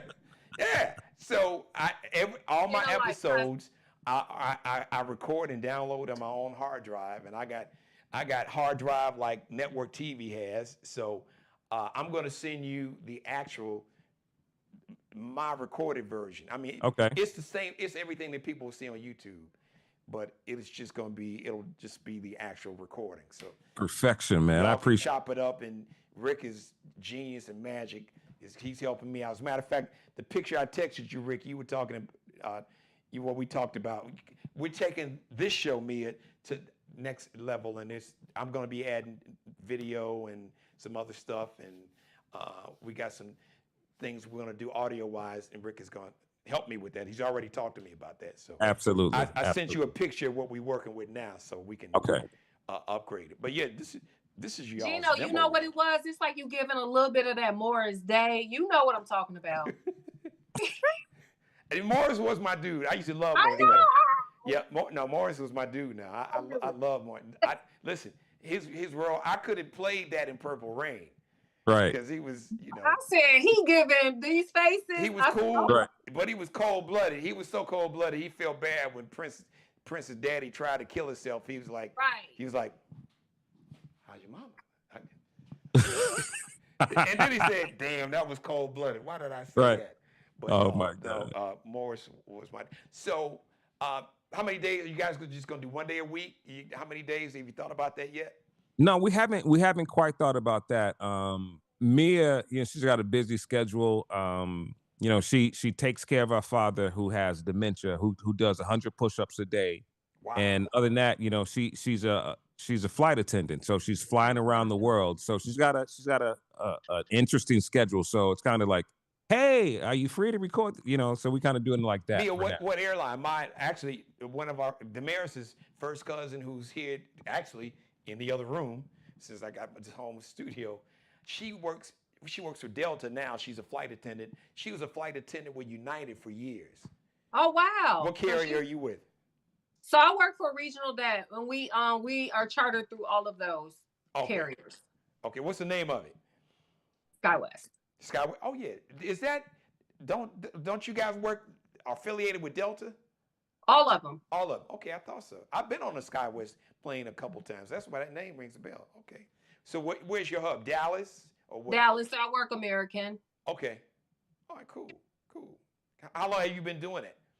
This is going into my 10th year. Really? 10. It has been 10. Obviously, you like it. What's the best thing about being a flight attendant, and outside of assholes who are passengers? What's the worst thing about being a flight attendant? We have issues with passengers. That's, not really my problem. I know people do. Because passengers really do appreciate beauty. I'm just being honest. And especially, Rick, that's why me and Rick keep my eye on what's dude's name? Yeah. Sean. Yeah. That's why hey, this ain't hating Sean. We just saying, dude, like my son-in-law, I love him, I'm proud of him, but I tell him, I always got my eye on you. Oh man, he gonna eat this up. He gonna love it. Right. So just because sometimes, Mia, sometimes dudes snap and I'm talking about the light that you giving this man is going, this has made his whole 2025. Well, that's good, but just long as he, keep it tight. Oh my Keep it. God, don't. Hey Mia, tell him don't color outside the lines. Listen, there's no greater gift at this point. So what's the best thing about being a flight attendant? For me, the best thing about being a flight attendant is, Geno, I don't know if you know, but my background is in finance. That's like where my degree, and that's where my education, and I was a bank manager for many years, and then I also, I underwrote loans, and I wrote mortgages, personal loans. I was a commercial banker at one point. So that's my background, just to kind of give you that. And so I lived in a whole world of compliance and just always having to make sure that, you have the auditors that are coming in. So, give you a little bit of that background. So I worked every day, Monday through Friday, managing employees, just all of this every day, just being at my desk, 9 to 5, running the bank. then I said, I don't want to do this anymore. I don't want to manage people. I don't want to crunch numbers all day. I just don't want to do it. So I said, I think I want to be a flight attendant so I could be like my brother, because my brothers keep calling me, asking me how my mother's doing but that's only because I'm here. But if I wasn't here and I was out of town like they were, I could be like, I'm out of town. So I said, I'm gonna become a flight attendant. Y'all didn't know that was the truth, sir, because they all moved out of town. And they all would call me to ask about our mother. So now I'm gonna call them and be like, how's our mother doing? Because I'm out of town too. We all out of town. Wow. You gotta love her, Rick. You were flying all of this time and we had no idea. Hey, there's a saying, Rick, the original article. Mia is the original article, dude. Right. That is the real reason why I became a flight attendant. And then I was like, I don't have to be dealing with compliance. I don't have to, just all of these things I conjured in my head. I was really so unaware of the whole field. So they said that this is a job that usually, like when you go for your first interview, you don't get. It's not a job that, it's very difficult to even become a flight attendant. So I did the interview. I was hired immediately. So I didn't even know that there was this thing where it was real difficult to even become a flight attendant. So you got to go through this extensive training, and the training is hell. It was in my company. But the most beautiful thing about being a flight attendant, Geno, is if I want to be off every day of the month, I pretty much can. If I don't want to go to work, I don't really have to work. So I can work as much as I want to work and as little as I want to work. So I feel kind of retired, but not really retired. Like That's how I feel. Yeah. I can be retired this month and I can come out of retirement next month. It sounds like, as a matter of fact, she's so loud, her and Damaris, I could probably hear somebody talking in the background. That's actually Sherry, our cousin, that's a flight attendant. So what's the worst part? Because I could imagine, this may not be the worst thing, but Rick, now just knowing this about Mia, and you've been doing it for 10 years, man, 2020, 2021, especially 20 and 21, not so much in 22, had to be rough. And I'm sure, knowing Rick like I do, he loved worry about his sister. That's just us. And shout out to my baby sister, the one I told you, you and her got the same spirit. Right. Angela Jones is, I have a live chat room. So okay, hey, baby girl. Hi, Angela. So baby girl. What up, sis? So hey, you and Mia got the same spirit and energy. She got that, don't F around and find out. You don't want this smoke kind of energy that you got. So what was the worst thing, and how tough was it during the pandemic? Because I'm sure your family worried about you. Like during the pandemic for me, I'm gonna be honest with you. I know that some people may have had it kind of hard, but one of the things that kind of worked out for me, Geno, that made my life a little easy is that once I decided that I was gonna become a flight attendant, I knew that I was gonna it was gonna change my finances for me a little bit. So I had went ahead and bought my home, and when I say bought my home, I don't mean like when I got a mortgage. I bought a house and I paid for it, and then I didn't have a mortgage.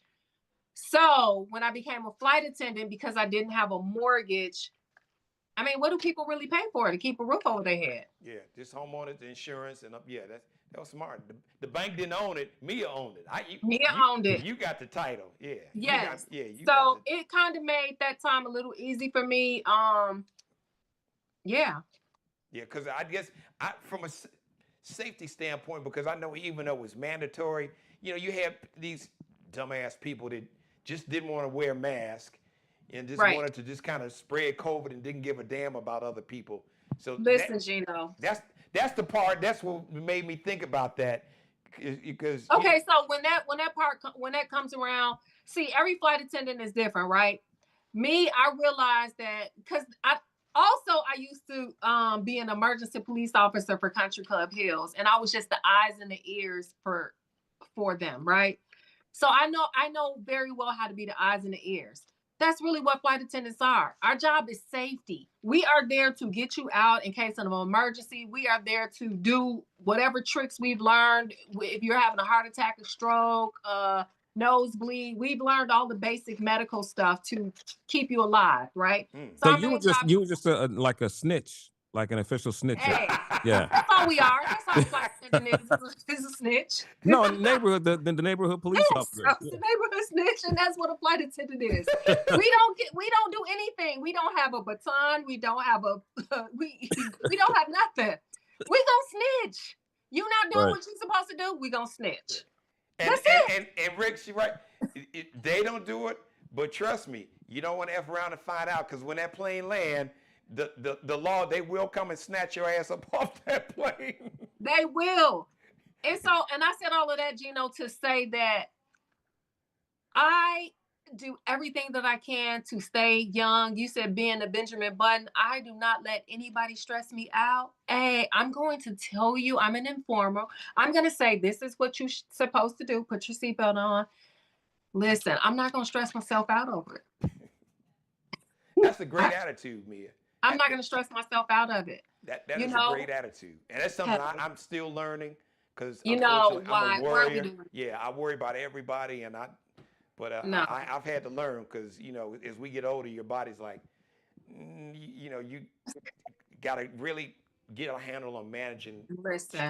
Rick, I'm not right. stressing. She's got an interesting background. You could She does, and she got some stories writing a book, Mia. Knowing you probably already started on a manuscript. I did start on something a while back, so I do have notes on my phone, but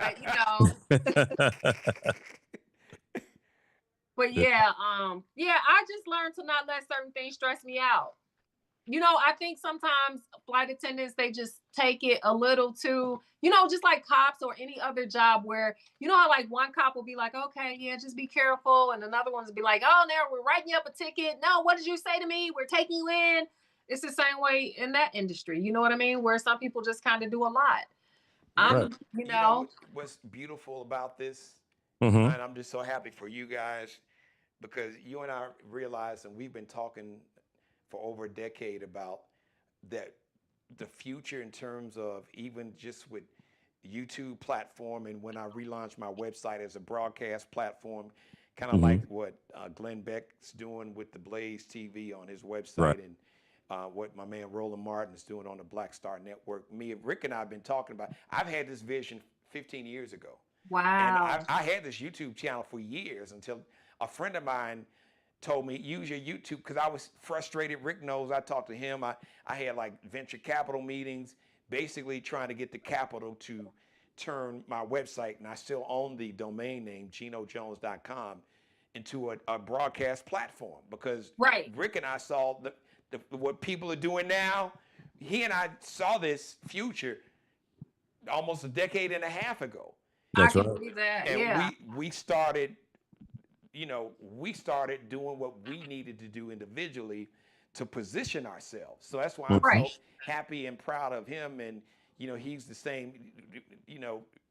Rick, and he knows it because I told him. But I mean, Rick will pop in, because sometimes he'll watch and he won't jump in the chat room. Sometimes he'll watch me live and he'll jump in, and it really makes my day.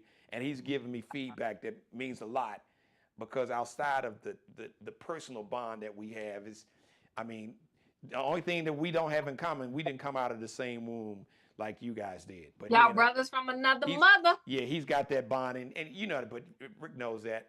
But just some of the professional compliments that he's paid me, especially about the show, has really, when I told him, I know he just thinks that I'm blowing smoke up his ass, but it's like, nah, man. He has really made my day and been the wind beneath my wings. Aww. Because some of the feedback that he's given me professionally about the show, coming from him, means a lot. And for him to say some of the things, I'm like, okay, I knew I was going, but it was just affirmation, and it just fuel for like, okay, dude, just you on track, just keep grinding and keep moving. I'm just excited for you all, because I can definitely see, like I said, Elroy had it right with you all. He was clueless with me, but that's okay. I'm starring now, but it's so obvious to see the chemistry, and I see what Rick saw in you, but he grew up with it. So That's it's right. like, Grew up with it. It's the perfect time now to where, like he said, there are people who are doing great, who had no experience, media, like hosting, TV show, radio show, actor, comedian, just allowed to be themselves. So, with the right people around them, and Mm-hmm. you've got the right person that knows how to set everything up for you all to be sky's the limit. So I'm just That's right. I love it. It's like you said earlier, it's just a slow assist. It's the Yeah, slow pitch. yeah. That's all I do to her. And the beauty about it, it can be a slow pitch or even a fast pitch. Either way, she knows it's coming and she gonna knock it out the park. Oh, I see. Yeah, she Yeah. ain't even like missing not one pitch. Right. she We wait, got that telepathy going on anyway. You know what I'm saying? Hey Rick, she not even fouling the ball off. She like she making contact every time. She could look at me in my eye, Geno, and she can go, "Don't do it. Don't do it." That's us right there. But see, Mia, that's why I told Rick he realizes it, but you gonna realize it more once you all start doing this show live. Because I just use the analogy with me and Kia, you'll be like, man, I didn't even know this. It's like it's there, but just certain people can bring out the best in you, and you all are gonna bring out just on this show. You bring out the best in each other. Oh, thank you. Yeah. Thank you. Geno. All right, so listen, I don't know. You all haven't decided on a name, so tell Maria we appreciate her help. But tell her, maybe we need to take her over there in Inglewood, put on that Garfield bus or that 59th Street bus. Man, with a dime. Put it on the red line, Rick. Get on that damn. Give her a dime and see how far she gets. Right. But listen, whenever you guys. Hey, Maria, yeah, she took a little nap. I guess she'll come back. It's all good. But whenever you guys get the name, and more important, the official launch date. You got a permanent home here. So listen, I would just love to do this. At least once a month, Mia, help me out. Because like I said, I'm still, I got a day job too, so I get it. But the beautiful thing about you having a media company, like your brother and like I do, you are not gonna fire yourself. That's right. It's true. So that conversation you had with Elroy, you ain't got to worry about that with your brother, and you ain't got to worry about that with your Oh my God, that's because you keep bringing that up. It was so funny because Rick, I don't even know if you remember. You called me like, "Why did you say that?" But it was real. But I know, right? You were right. So.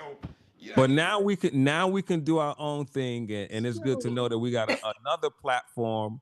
That we can come on. We can come on with you, join you once a month, and just kind of kick it. Every now. I love it. Listen, I'm a little bit more mature. I would not have said that in today's times.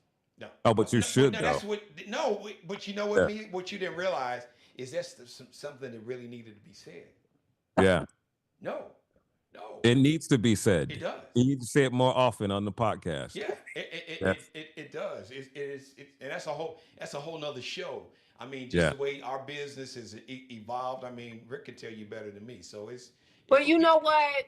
Coming from my management background, I understand it sometimes have to happen. I'm just saying. So I can kind of understand it from both sides. Yeah. Well, but see, Rick was never like a problem child.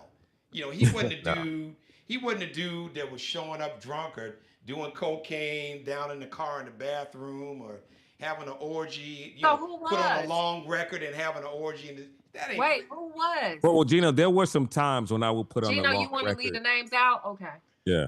No, there were some times, I will put on a long record and somebody came up to the station. I just, there were some times. Well, you weren't on a Diddy level with it.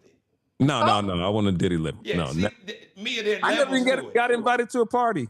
Yeah, their levels to this. It's a party.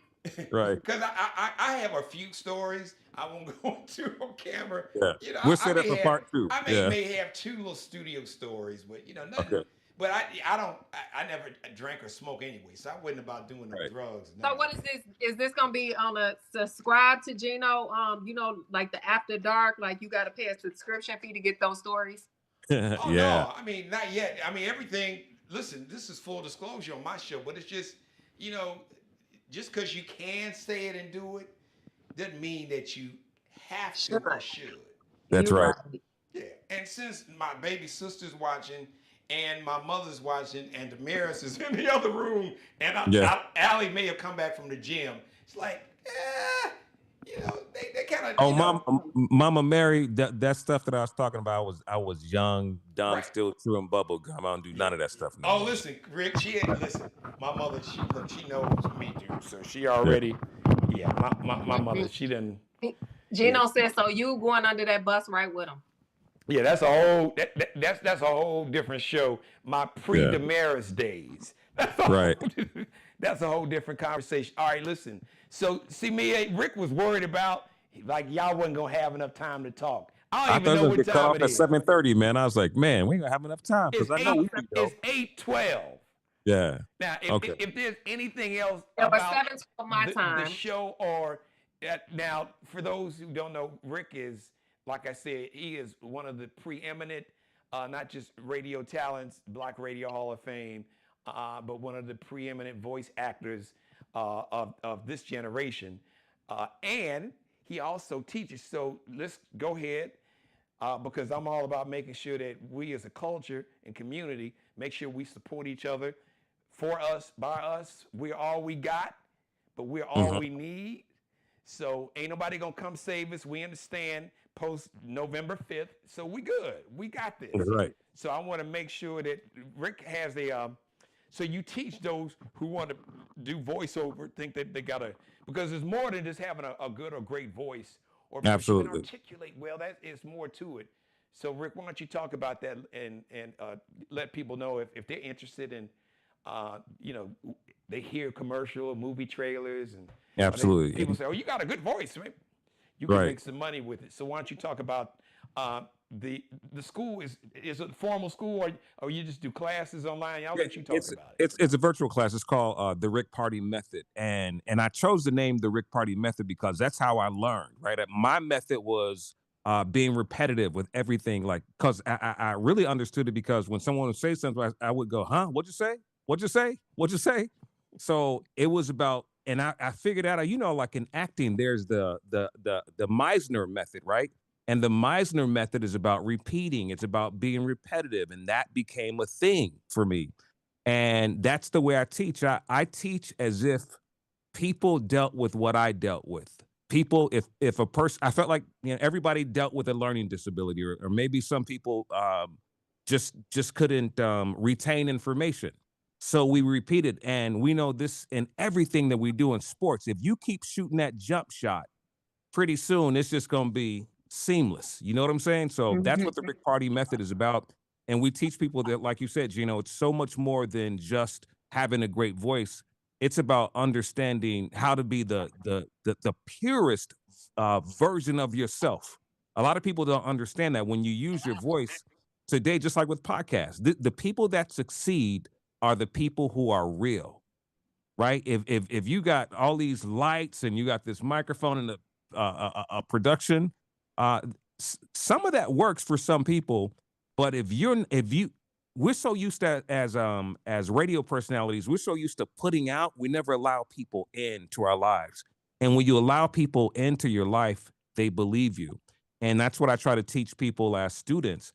I say, when you read that script, I want you to understand that people need to trust you, right? And before you do that, you got to trust yourself. So if you don't trust yourself, so it's more than voiceover. It's not only just a voiceover class, but it's also I call myself a voiceover mindset coach, because you gotta get the mind right first. You got to get the head right. You got to get that confidence, and all of that. A lot of pieces move around. So the podcast, the radio show, the voiceover classes, you can find everything under rickparty.com. Yeah. Y'all got that rickparty.com. Rickparty.com. Yeah. So how often are these virtual classes? Do you break it up into like semesters? Yeah, try to do them every six weeks. Right now I'm taking a break because I'm finishing the class, and I got some other things that I'm working on. I want to tell you about, and I don't want to put it out over the world right now, but right now I'm taking a little break, and then I'm gonna gear up to do another 6 weeks. And what I'm going to do first is invite everyone to a free Zoom where we're going to talk about it for an hour. I'll bring some of my voice actor friends on with that do different genres, because in voiceover is so much more than, like you said, so much more than the voice. There are different genres of voiceover. There's movie trailer, there's promo, there's radio imaging, there's television promo, there's commercial, there's narration, there's character voices, and everybody who is behind the microphone. Not everybody can do everything. Right. Like if you hear the guys that are saying, rated PG-13 in theaters Friday, those are the trailer guys. They're not gonna do, hey, rated PG. They're not gonna do all the character voices. They're not so good at that, right? Some are very talented, but most people stick to their thing, and we teach people first. Let's find your voice first.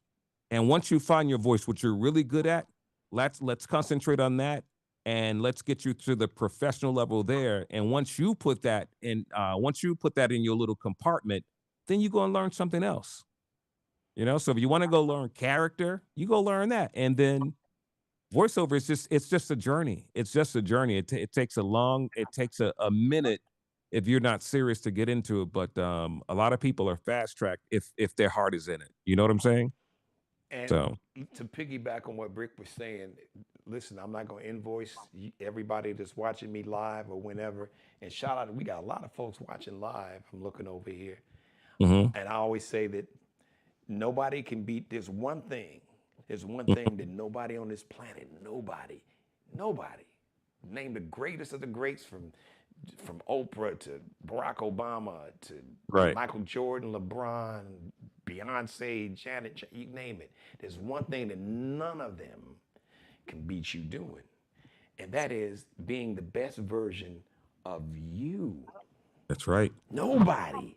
That's right. So when Rick said finding your voice, that's exactly what, because once you find your voice, Mia, just by osmosis, has always found her voice. She's just being, as kids the term, being authentic or being real or original, just being you. Nobody can beat you. Now, unfortunately, so many people wind up in situations, professionally or personally, where they cannot be the best version of themselves because the voice is, oh, you never gonna be this, you ain't gonna be shit, and your mama did, your daddy wasn't this, or maybe bosses don't see your talent. Well, I don't see you being this, or I don't see you doing. That's their limitation. Never allow anyone else to place the limitations they have about you on you. If they can't see you being great, that's not a you problem. That's their problem. That's right. Take it. Some people say chew up the meat. I don't eat meat. Chew up the meat, spit out the fat, and move on and grow from that. And just focus and remember, nobody can beat you being the best version of yourself. And I'm gonna close it, and then Rick, you and me, or whatever, last words you all want to have to say, or want to pass something on, feel free. This is really important because it's something that I kind of live by all the time. People may not remember everything you say, but there's one thing that people will always remember, even if they mess it up, because sometimes like people try to repeat a joke, they screw the joke up because they don't have it verbatim, but people will always remember how you make them feel. Right. People always remember how you make them feel. Yes. And that's why when you, as Rick said, when you find your voice, where you can master being the best version of you, like that sister right there on screen, like Mia, and people will think about, wow, man, that sister made me feel a certain kind of way, good, bad, or whatever. But people will always remember how you made them feel. That's true. Right. Yeah. I wanna close out with, and I'm not sure if it was Muhammad Ali or Gandhi, and maybe I have the numbers right, but the message is wrong. I may have the numbers wrong, but the message is still the same. A person at a person at 50, if you still think as you did when you were 25, you have wasted 25 years of your life. So with that, so many people are in their way. And sometimes people can be doing the same thing for 25 years because they don't listen. I'm going to say, get out of your way. And there's no point in life where you know everything. If you're not learning every day at 50 and 60 and 70, you ain't living. That's true. You ain't living. Never let someone else's perception of you become your reality. Mm-hmm. However they see you, that's them. Don't That's allow their perception of how they see you to determine how you see yourself, because That's right. nobody knows you better than you. That's right. If you're in a situation where you can't be the best version of yourself, get Yeah. to stepping. Absolutely. What you leave us with what? So with you all with talking about me being authentic and just kind of saying things that have come to my head, and how I was just being honest about the way that I feel, how I have been able to live with that in my life is, my saying is, I would rather for you to be angry, mad. I'd rather for you to be mad at me than for me to be mad at myself. Ooh. Ooh. I like that. Ooh. It's so funny, Rick. So Yeah. Allie, my youngest daughter, who just graduated from my alma mater, Columbia College, Chicago, Mm-hmm. you know, she's been through a lot and just going through college and everything. But Right. it's funny. We were just having a conversation, Rick and Mia and Allie, and I was glad to hear her say it, because and to the most part, she still tends to be a worry about the people like her family. Right. But she said something to this effect, and Mia just triggered what you said. She said, Dad, she said, I'm paraphrasing, I am a master. I am great at making people feel uncomfortable. So I'm not going to allow, she said, now I don't allow people to make me feel uncomfortable. I make them feel uncomfortable. Oh, I love it. I was like, oh, wow. I didn't expect to hear that, but I was glad to hear her say that, because it's like, because Mia, that stress, that can, all that when you, Yes. yes, Ooh. and it can affect your physical health, your mental health, your emotional and spiritual health. Some people, it takes for a long time to get that. You know, like I said, I'm an empath, so I take on other people's, pain, and but some folks, like, and my baby sister's watching, man, she'll shut you down. You ain't gonna make her uncomfortable. She's like, Right. But that's good. That's why you haven't aged. See? Yes. Yeah. Yeah. I know Rick is an empath. Rick cares about other people. We worry. We'll carry other people, but I do it a lot less now. It's like, Yeah, and that's something that probably at the end of last year that I said, I'm going to have to slow down on that, because when I give so much of people, I have nothing left in my cup, and there's no way that I can pour from an empty cup. The cup is already gone. I'm sorry. I've learned the power of no. Yes. Mia, give us that phrase. I love that phrase. Listen, you family, so look, I ain't gonna steal it, but you should trademark it and put it on a T-shirt.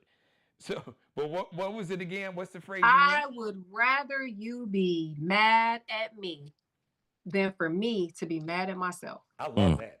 You can invoice me. I'm not gonna put it on a T-shirt, but I'm damn sure gonna use it on this show.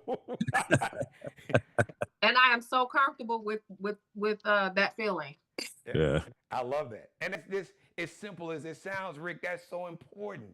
Because you worry about, what people, because I've never, people who don't matter to me, I don't give a shit what you think about me. Right. But Right. people who you care about, it's a little different. I'm like right now, as long as my mother, my baby sister watching, my wife in the room, my baby girl who may be home from gym, my oldest daughter Boogie in Portland, that's about it. If I'm good with them, because they gonna be Rick, they gonna be like Mia, and they keep me grounded. So when Yeah. when I'm flying high, and Allie is the one person on this planet, my baby girl, that I cannot out talk. She Oh, Allie is my Allie is Zion. me in a 23. She is like the next version, the next AI version. Yeah. I can't even win. I'm like, okay, you win. But it's important because uh, me and Rick's got you. You've done that for him all. But it's so important that we have. One of my sayings is, everybody, all of us need to have somebody in our life that can save us from ourselves. Mm, That's true. yeah.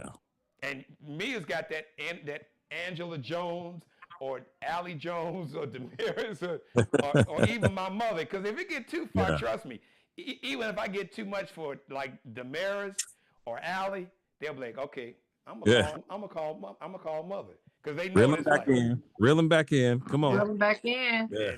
And Rick met my mother. He ain't seen that side of my mother. She be like, boy, I ain't raised you, Jeannie.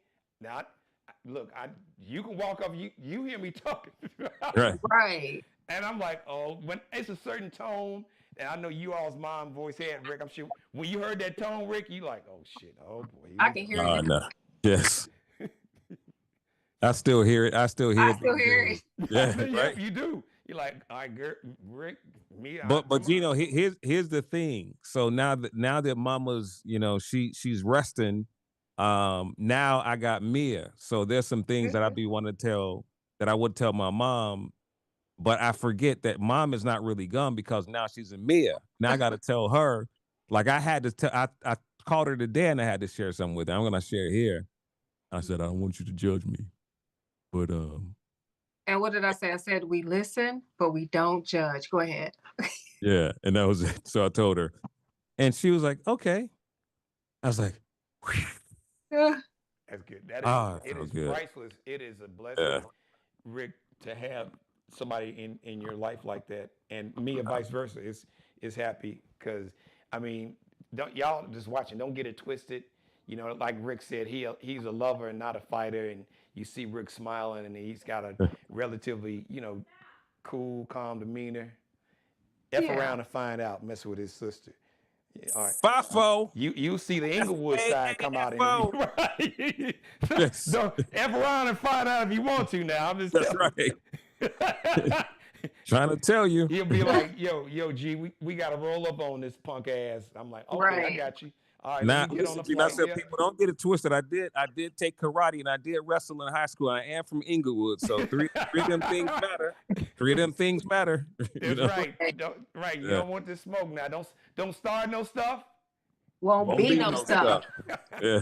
That is the South Side. Listen, man, I love you all. I'm so happy. So just let us know. Give us the launch date and let everybody know. So Rick, I know you have your own YouTube page set up. So let everybody know where they can, go and subscribe to your channel and also follow you on social media. Mia, you can do the same. You guys, I guess, Rick, are you going to use your YouTube channel you have now? Are you guys going to create a separate channel for the show once you come up with the name?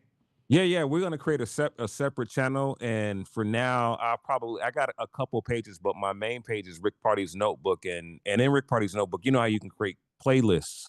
So Right. in the playlist, I'm gonna create the podcast, Okay. and it'll be under the name that we choose, and eventually we'll just have one page so that we can monetize. And I want that to be me. I just want it to be my gift to my sister because us together is great, but she's such a star. I've been wanting the world to Aww. see her. Brah, You know what I'm brah. saying? So again, Gino, for me, it's the slow pitch. Yeah. And Mia, but all jokes aside, Mia, I know you understand this, but let me just be the affirmation, so you can really get this. As much as your brother loves you, and your brother would give his life, like I told my son-in-law, I'll die for my daughters. So understand that. So if shit gets sideways, just know, look, I'll die for my daughter, which meant that I'll take your ass out if I have to. Yeah. I will But suffer you. as much as your brother loves you professionally, he would not say what he's saying about you if it wasn't true. Oh, And that's thank what you. I hope you understand and receive that. I That do. Thank you so he much. sees in you what Elroy heard in you and what I see in you. So it's it's not just because my big brother, my big little brother love me. It's like no, he it's for real. It ain't like it's authentic. He sees the genuine talent and potential. And together, you all's chemistry is so. No, and it's good that you humble. Rick, it's a situation. She doesn't even know. You see it. And it's like, wait a minute, my sister, because you've been seeing it.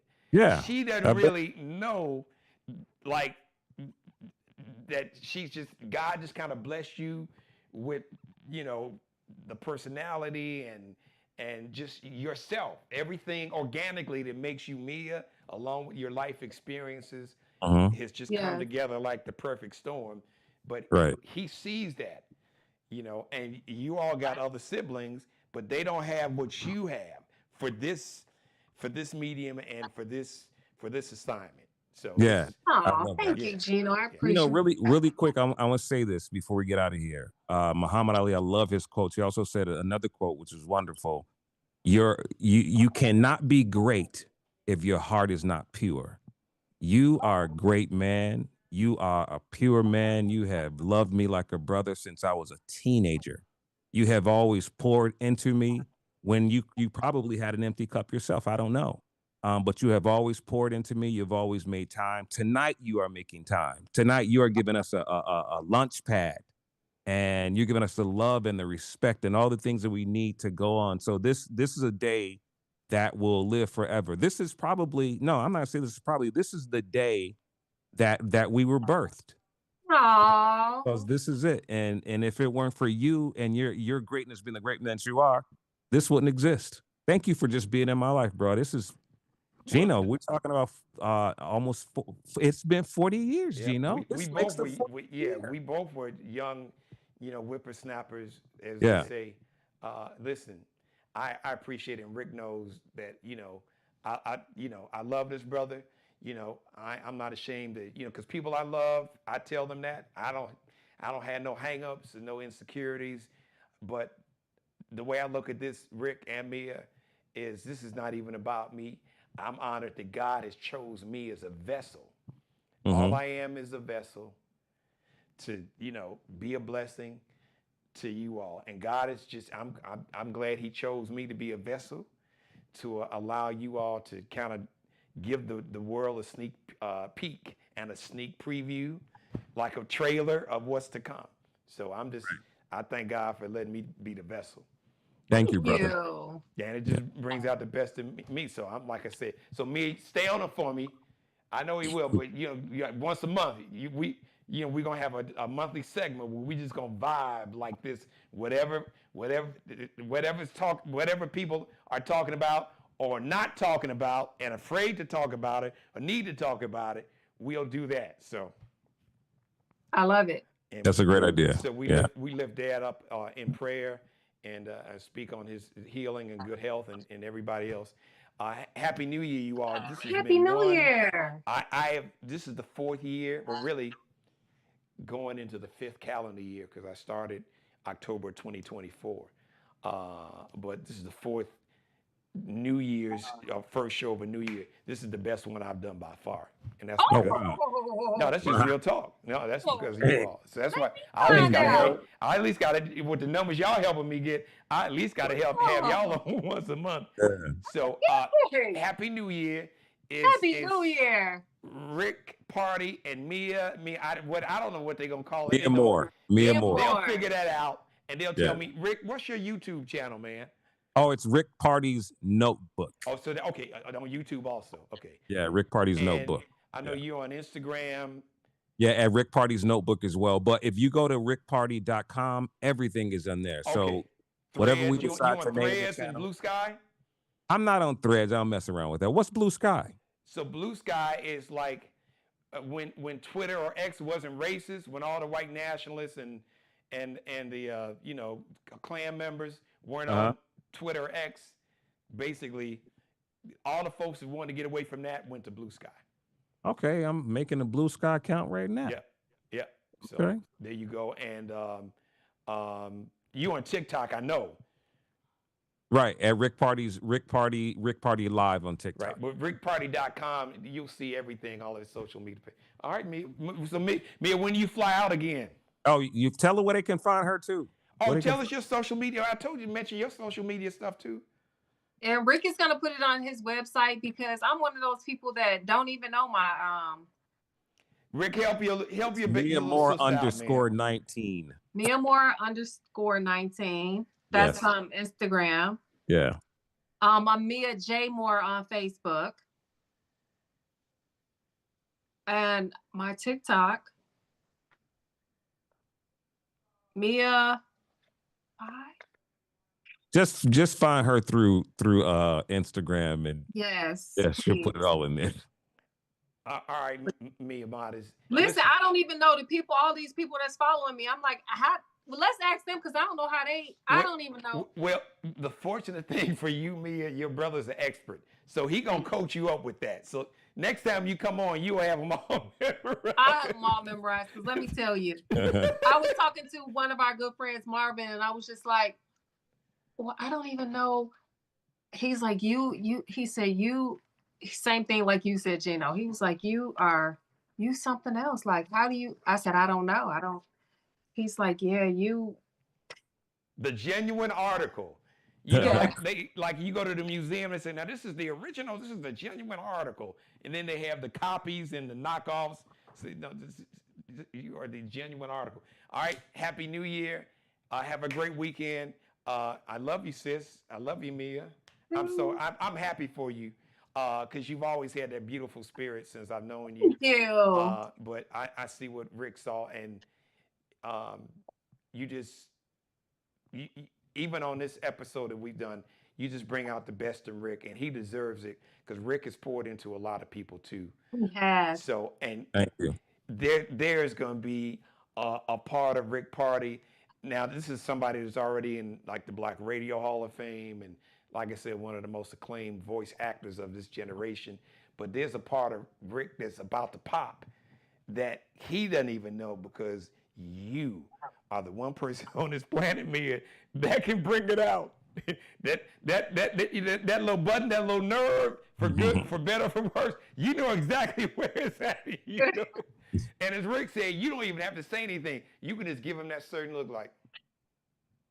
I don't even have to give him a look. That's why I'm always like, if it's a funeral or if it's someplace that I really don't want to laugh at, I don't want to be anywhere sitting next to Rick. I don't want to look at me. I don't want to look at him. I don't want to be by him. I don't want to sit on the same row. Nothing. Right. That's beautiful. All right, listen, man. Keep all right, us guys. apart. Thank you, Rick. I hope I didn't cut you short on the time. It's only 8:40. Oh no.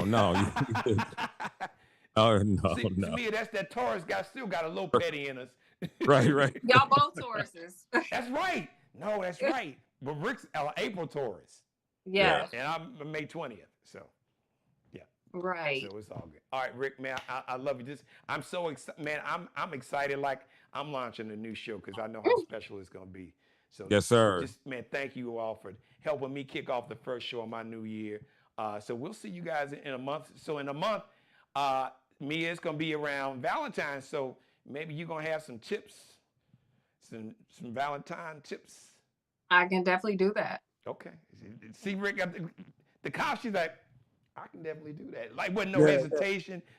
Wasn't no, I can definitely do that. Like, what? Mia Moore, baby, that means love. I got you on the love tip. Well, in closing, Rick, you quoted the champ, the greatest, Muhammad Ali, and he also said, it ain't bragging if you can back it up. So, hey. Obviously, Mia can back it up. All right, guys, I love you. Happy New Year. We'll see you in a month. Thanks for watching, everybody. Oh, man, this has been a great episode. I can't thank Rick enough, man. Listen, everybody, thank you for letting me be a part of your life. As always, God bless each and every one of you, and especially you, God, most of all. Thank you for letting me do the Geno Jones Show live, Monday through Friday, 6:30 p.m. Eastern, first show of the new year. brought to you by City Vibes Bar and Lounge, 9730 Dorchester Road. Follow them on Instagram and Facebook. Markel Bailey, the official barber and hairstylist for the Geno Jones Show. Check him out on Instagram. Kel be cutting up, KELBECUTTINUP. Allie Jones, the official wardrobe consultant and stylist for the Geno Jones Show. You can check her out and her collection. Her Lexi Jones collection out on Instagram. It's L like Lexi, X like extra, dot, NCL underscore, LX.NCL underscore. And Bruce Gage, also wardrobe consultant, stylist for the show. Check him out on Instagram. Mario Uomo. Uomo is spelled UOMO. It's an Italian surname. A fly ball the store. The next live edition of the show is going to be Monday. The Geno Jones Show is going to be Monday, 6:30 p.m. Eastern. Thank you for watching, everybody. Rick and Mia, don't hang up. Don't close out yet.